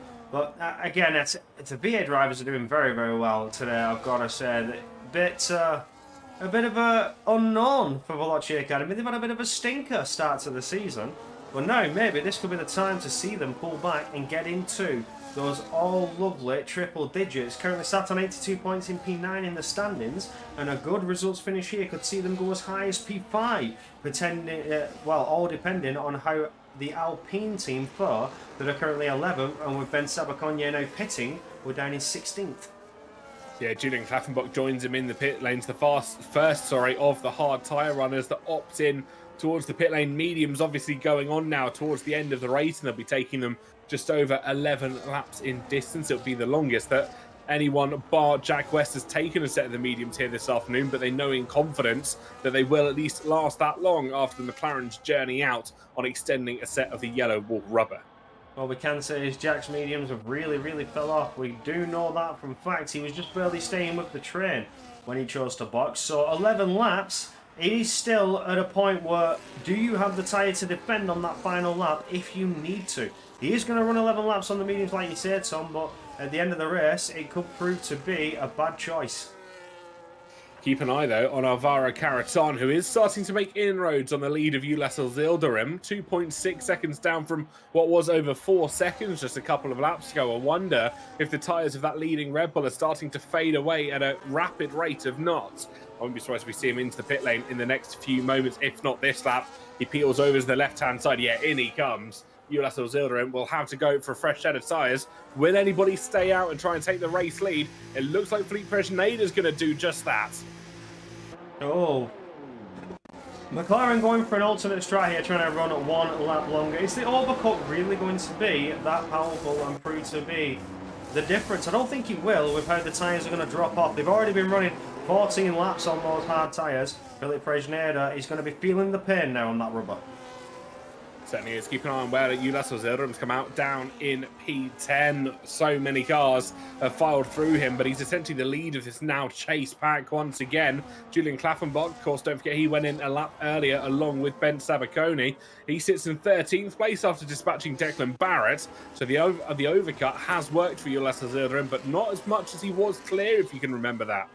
No, absolutely not. He has come out in P10, so we're expecting him to come out eventually. And being on the better tyre at the moment, we'll have to start making a route inroad and try and chip away at that 2.2 second delta to Diego Zorzo ahead. So even then, he needs to get in the DRS to further help his chances at keeping Julian Klaffenbach behind him. Although he is broken DRS, Julian Klaffenbach's going to be pushing very, very hard to get back in it. Yeah, I think Julian's got to maybe burn some battery down these straights. He can't afford the drivers that have got DRS to try and run away with it. Ulas will want to try and get on the back of Diego Zorzo ASAP as he's 2.5 seconds to the disadvantage. Sergio Sabrino, though, uses the DRS to his advantage and gets the better of Ruben Duranio as they make their way in towards turn 14. Philippe Presneda stays out. Surely he'll go in this time. No, he's looking to extend even further on the set of the hard tyres. Surely we're not going to see the softs come into play here, Corey. No, I mean, if he can pull that off and pull out more than 6 laps at a decent pace on soft tyres, I'll be very, very impressed. The soft tyres, I'd say, are only good enough for 5 laps, and even then, you're risking losing positions just on how much they're going to wear out. So it'd be a bold, risky, brave attempt for soft tyres, but the drop-off is going to happen far too quickly, I believe. Philippe Presneda's got to be trying to preserve the mediums as best as possible, because that drop-off does come within around 7 to 8 laps. And he's already looking at only needing to complete 9 laps on mediums thus far. If he can make it to 8, then he can go full push to the end of the Grand Prix and potentially make big moves inroad on this field. Yeah, yellow flag briefly flashed up on screen there. That was Steven Vasso making a mistake through 14, 15, 16. Didn't look like the car got any damage, but I wonder if we're either going to see a retirement or a fastest lap attempt here from the Haas outfit. Peels into the pits. No front wing change, just a tyre change onto a brand new set of hard tyres. So he has done 14 laps already, so I think they are just wearing out after that lap 1 pit stop. Absolutely, looking at Pascal Ranelli, as you can see Ruben Pedreño now make a move on Tom Manley, who's falling short of DRS. It's easy done when the car ahead of you does not have that aid to defend with, but you have been given it as a weapon to attack with. DRS can prove to be your best options in making overtakes and hoping that your rival ahead doesn't have it. But here we see Pascal Ranelli, diving to the outside though, and retaking the position on Tom Manley. Further back, Angelo Di Hortensio fighting away with Andrea Molnar as Philippe Prejneda finally makes his route into the pit lane and will come out behind his teammate in P17th. So he's got a lot of work to do to retake positions. They certainly do. Medium tyres going on to Philippe Prejneda. And of course, I don't know where the confusion's coming in the YouTube chat. No one on the soft tyre, big either battle medium or there. hard. Sorry to cut you off, TK. It was a big battle for Angelo Di Hortensio and Andrea Molnar going into turn 5, but it's Angelo's had to fall back in line behind Andrea Molnar, all over the rear of that Alpine car, making himself large in the mirrors, looking for any open door to come his way. This could get a little bit spicy. Certainly could do. The Alpine wanting to try and hold all the forwarded and defend from the Ferrari that stands behind them. Of course, Ulysse Zilderim right on the rear of Diego Zorzo as well. There's a bit of a 4-car battle that's going on in amongst this pack. It's going to be Andre Miura, though, who looks to try and challenge Joris Krozen for P5. So it's attack and defense for all the cars in this mini pack, shall we say, as we run down towards turn 14. Absolutely no moves coming yet, even with the DRS. They're not able to get close enough. They seem to be making the most moves in road in Sector 2 when the cars start to hit that slower part of the track. They start to slow down, hit the slow speed corners, where some drivers are able to find a better grip and carry more momentum through the turns and close up to the rear diffusers. But the Dirtier slowing them down once again, and around the outside Diego Zorzo tries to make a move, and Angelo Di Hortensio now to the inside trying to defend it. Can he hold on, and can Zorzo slip on through? Zorzo now has the inside line coming around turn 4 and will make it easy, but all this has done is open the door for Ulysse Zilderim to put the pressure on Angelo Di Hortensio to the inside. Will he go later on the brakes as we get going into turn 5? He's going to try for it as they're still side by side. Angelo doing well to stay clear of that barrier, and they're still side by side coming through Sector 2. This is beautiful fighting, but it's allowed Ulysse Zilderim to potentially make a move on Diego Zorzo now, and beautiful fighting there for the Red Bull driver. Slips on through, making moves in road,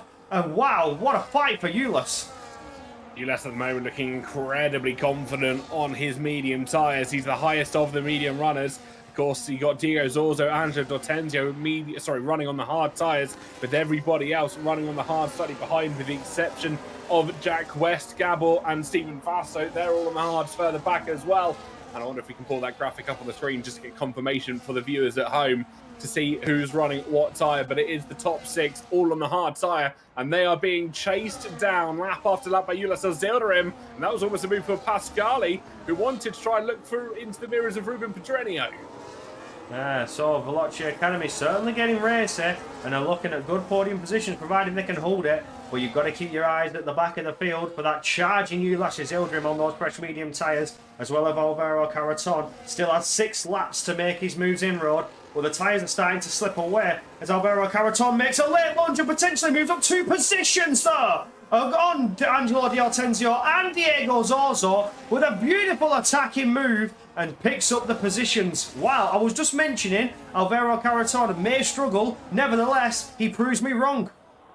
Tom Manley as well, up towards the top of the pack, has yet given up on this fight. He's moved himself up into P3 within the podium positions, just ahead of Pascal Ranieri. And I think that 10-second penalty for Pascal could be acting as a bit of an anchor on the mine, dragging him down. He does continue to fall down the order. He's now within range of Joris Krozen, Andre, Ulysse, Alvaro, that are going to continue to come at him wave after wave until we hit that final lap. And the questions could be now, if not when, that move's made. There'll be a huge battle going on around 13, 14 and 15. Oh, that's Ben Sabatogna in the wall. Has he got any damage from that? Is he missing an end plate? No, he did very, very well. He sort of glided around the wall and used it as an aid to keep his car more straight than it should have been. The back end came completely round there. Was that from contact, or was that just a little bit too heavy on the throttle? Well, Ben Sabacon, you're doing very well to stay within the DRS there. What could have been a disaster moment. Lenny Pepington now fighting through on Liam Stevens, taking the... Oh, not Liam Stevens. Liam Stevens getting passed by Angelo Di Atencio, and he's trying to retake that position back. He's all over that gearbox of the Scarlet Red Ferrari, looking for an inside line. He's not. He's forced into a defensive posture by Lenny Pepington as he goes for the outside run, seen so many times before. Previous laps passed by previous drivers. The outside line into turn 1 seems to be the better overtaking line as Ben Sabaconye also takes that overtaking line. Yeah, look how close the battle is up at the front. Ulas Ozildirim trying to make the better of Pascal in towards turn 5. Looks for the inside line. Makes the benefit of the fresher tyres work. Textbook stuff from Ulas Ozildirim there to make him up to P5 at corner number 5. Absolutely. Turn 5, position 5. Another one gained for that charging Red Bull. Just getting closer and closer to his teammate, and then they can work together and claw through the final positions. And here he goes to take Joris Krozen. May have opened the door for Pascal Ranelli to have a look, but not just yet. Now, Ulas Ozildirim can work with his teammate Tom Manley to push on through the front 2 and make it a Red Bull 1-2 finish, providing they can do it. 5 laps to go, and the Red Bulls on a charge. They certainly are. Are we going to see maybe any team orders coming into effect here? Has Ulas got DRS from his teammate? He has. That could be some saving grace for Ozildirim as they run down towards turn 14. I don't think Joris Krozen's got the straight line speed. Try and go for it. I'll tell you who has, though. Julian Klaffenbach, who sends it into the corner, and Andre Milner, and that's 8th place for the Kick Sauber. RAG making moves, and Andre Molnar been left a bit unsettled. Is opening the door for Declan Barrett, but Alvaro Caraton as well making the move on Pascal Ranelli. Declan Barrett making most of that unsettled Alpine, looking to try and slip on through, but Andre Molnar has been given an inside line, which will switch to outside line to try and fight it back, but to no avail. Declan Barrett stays in P9 and sets sights on Julian Klaffenbach ahead. Fantastic stuff as it stands. The question will be who's got the tyre life left in their respective tyres. The hard tyres sat on roughly 12-13 laps. This will take them longer than anybody's taken in the race already as they approach towards lap 25 as Caraton gets the better of Krozen in towards the Mickey Mouse section of turns 7, 8 and 9. The medium's also approaching that sort of extended length. We're already on lap 7 or 6 or 7 for the majority of our drivers. Yeah, absolutely. They're starting to hit that point where those mediums are going to drop off and drop off very, very rapidly. So these hard runners are going to start to come into play any time now. However, they have been running for around 12 to 13 laps, depending on when they chose to box. Now, it's a bold, brave time to throw a name out there, but I don't know. I don't think these mediums are going to last for those drivers. I think we're going to see a huge drop off and a huge loss in positions. I think so. I think the question will be how much is the benefit of the used hard tyres going to be? They've already run 12 laps.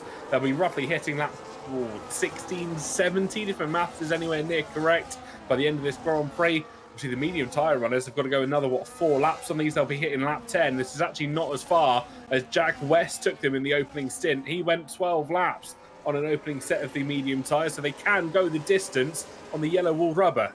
They certainly can go that distance. It also goes down to your driving style, how much you are using these tyres. Although you are running a little bit of a lighter car, it's not as punishing on the tyres compared to what would happen under a full fuel load.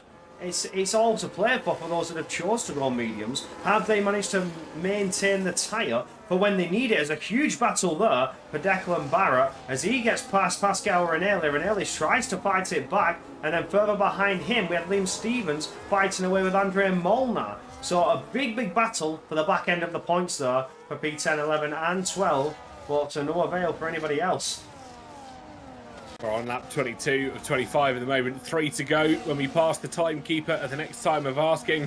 And this is where it will start to get spicy up at the top. You can see all of our drivers. There's a little bit of contact, I think, further back between Declan Barrett and Julian Klaffenbach. But all of our drivers all the way down to P15 are within 1 second of each other, at least were, between Declan Barrett just dropping over a second off the back of Joris Krozen. But this is how close this entire field is spread. Yeah, absolutely. You see moves being made on the DRS. Joris Krozen, Julian Klaffenbach Declan Barrett and Lenny Pepinter also exchanging positions while we watch Ben Sabaconia close up ever more to the back of Angelo Di Hortensio. The Ferraris, championship leaders, are still not doing too well after a disaster qualifying. It just goes to show you how crucial qualifying can be on your race. Well, 3 to go then in Las Vegas, Nevada. Track temperature still sat at a measly 15 degrees. Air temperature 12, so I think everyone in the stands will be well and truly wanting their coats here as the time probably approaches midnight if we're not far from it. Ulas Zilderim looks to make a move now on his teammate Tom Manley, promotes himself to 3rd. The car slides as they make their way into 5th, corner number 5. But that seems to be a favoured overtaking spot of Ulas Zilderim in laps gone past. Absolutely seems to be able to benefit on the late braking, making dives to the inside, pulling off those much needed overtakes as he's gone for this late charge, giving the fresh medium tyres to his advantage, the fresher medium tyres to his advantage, but he's still got a couple laps to go, and he's certainly going to start to feel that burn. But for Ruben Progenio and Sergio Sobrino, they're also going to be feeling a little bit of drop-off on those used hard tyres. They certainly are. The question will be, how long can those mediums hold on for? I think they're within their safety window because Ulas hasn't been driving too aggressively. He just likes the move where he goes later on the brakes. We run in towards turn 14. Are we going to see another DRS overtake here by Zilderim? He's got Pedrenia just in front of him. Pedrenia moves to the inside line, trying to get the better of Sergio Sobrino. The Red Bull tries to follow him through. Too wide they go through turn 14. Zilderim backs off. Ulas will have to wait in 3rd. Sobrino gets past though, and Pedrenia leads this race now. Yeah, Pedrenia forced to attack to try and defend against Ulas Zilderim, but all this has done is allowed Alvaro Caraton to come onto the mix with all this squabbling and battling as he goes side by side with Tom Manley into turn 1, trying to make the position. Ulas Zilderim goes side by side with Sergio Sobrino, seeing the threat of Alvaro Caraton behind, but Tom Manley doing very, very well to defend that Williams driver to the best that he can to help his teammate along into what could potentially be a race victory. Alvaro Caraton dives to the inside, still looking to make a move on Tom Manley. Manley almost pushed into the barrier, maintaining it side by side. He's forced to fall back and sit there in P5. Alvaro Caraton can breathe a little bit now, knowing that that position is well and truly taken on those fresher medium compound tyres. Sobrino got caught up there in all the action. 2 drivers passing him in just as many laps, it seems.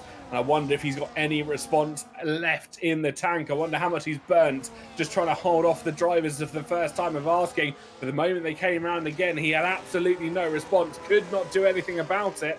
So it's now Pedrenia that leads from Zilderim from Sobrino. And of course, Caraton Manley is 4th and 5th place. Krozen and Kaffenbach, your Kick Sauber representatives in 6th and 7th, but anybody could still win this race here. It is just so close on the circuit. Absolutely. We see Joris Krozen now closing up to Tom Manley, putting the pressure on side by side, looking for an overtake. Later on the brakes, they're still side by side as we get going into 14, 15 and 16. Bit of a slide for Joris Krozen has cost him the chance of overtake, but this has allowed Julian Klaffenbach to be put under some tremendous pressure from Declan Barrett behind. Declan Barrett goes left, goes right, looking for any open door in sight, but cannot take the position. Tom Manley loses out to both of the RAGs, and then loses out to Declan Barrett, as Barrett goes for the outside line, which seems to be a favoured overtaking line for these drivers, and now cannot take that position away from Julian Klaffenbach. He has to fall back behind the RAG drivers as they lock out 5th and 6th, but he's still putting the pressure on this final lap, still looking to try and get the move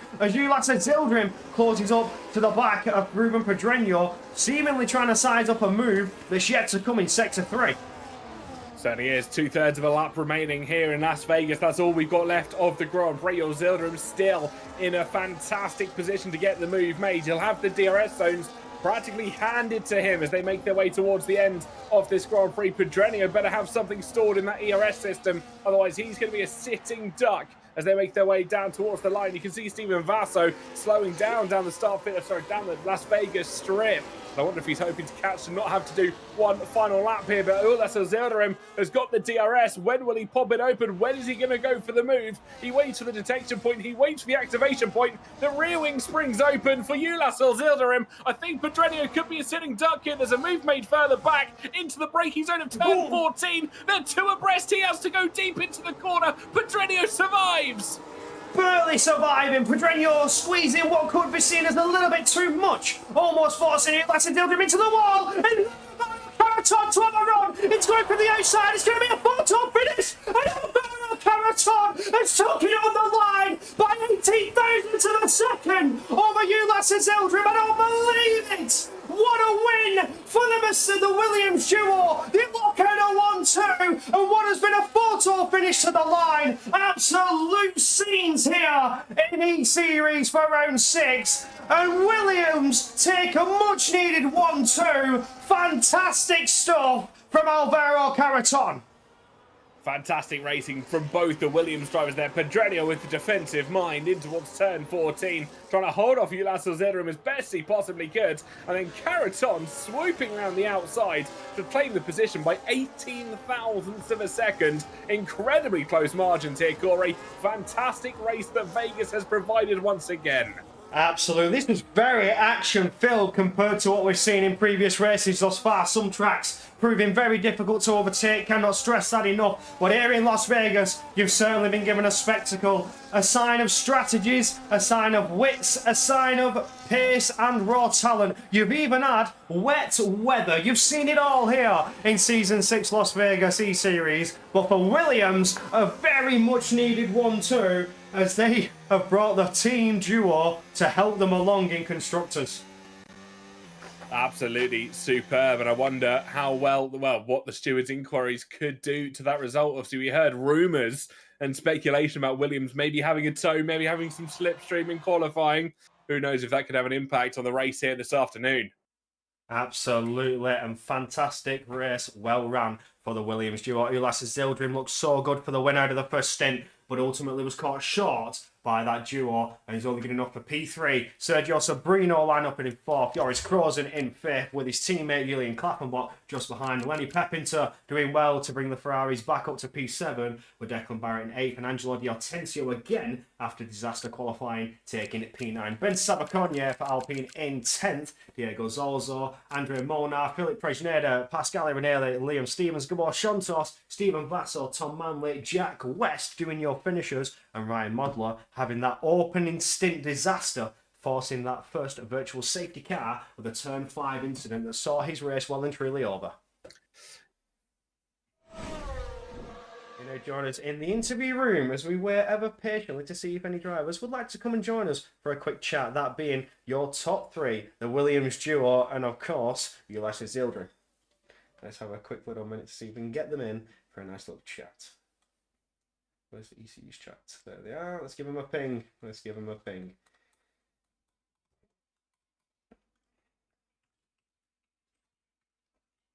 Oh, how was that, Tom? How was that for your opening race in Season 6? Oh, what a race, and what a way to open, I think, my account of witnessing the PSGL E-Series, because that was quite possibly some fantastic racing. You have to feel, though, for Ryan Modler, who just got caught up right at the start there, was essentially out of the race before it even started. And they have managed to share what exactly happened between the two drivers. And I will try and get a review of it and let you know how it looked from Ryan's point of view. Yeah, absolutely. I'd love to have a little bit of an on-board look at some of the issues that do happen in the races. It's always nice to see from their perspective how things have actually planned out. We only have one camera screen that we can see. We can see it from the outside. But what's it like to see from the inside? Some things may be questionable, some things may not be. But for now, we do have the Williams duo that will be joining us for an interview, so we'll get them in. And we'll start, as aware, with our race victor, Ruben Pedreño. What an absolute way to finish off. A much-needed victory for the Williams team. And in qualifying as well, the weather throwing a bit of a spanner in the works. Hello guys. Yeah, it was an insane race, to be honest. Like, we nailed the strategy. In quali it was a bit crazy that there was rain in Vegas, but you know, we adapted to it, and yeah, amazing race, and also finishing with a 1-2 with Alvaro. Very well deserved for us. Yeah, it really was, and only being sixth in the standings at the minute, those points are much needed to help you claw a little bit closer to the top Ferrari, having a bit of a disaster, which could also bring a bit of more confidence to you as well, if you like to say. You've had a good result, Ferrari, you've had a disaster, it makes it a bit easier to close that gap up. Yeah, exactly. Us having the best result of the season and Ferrari not scoring points, I think it's really good for the championship, and let's hope that this continues in the next rounds. Absolutely. The wet weather in qualifying, was you expecting dry in Q3? This is something I'd like to ask before we go further.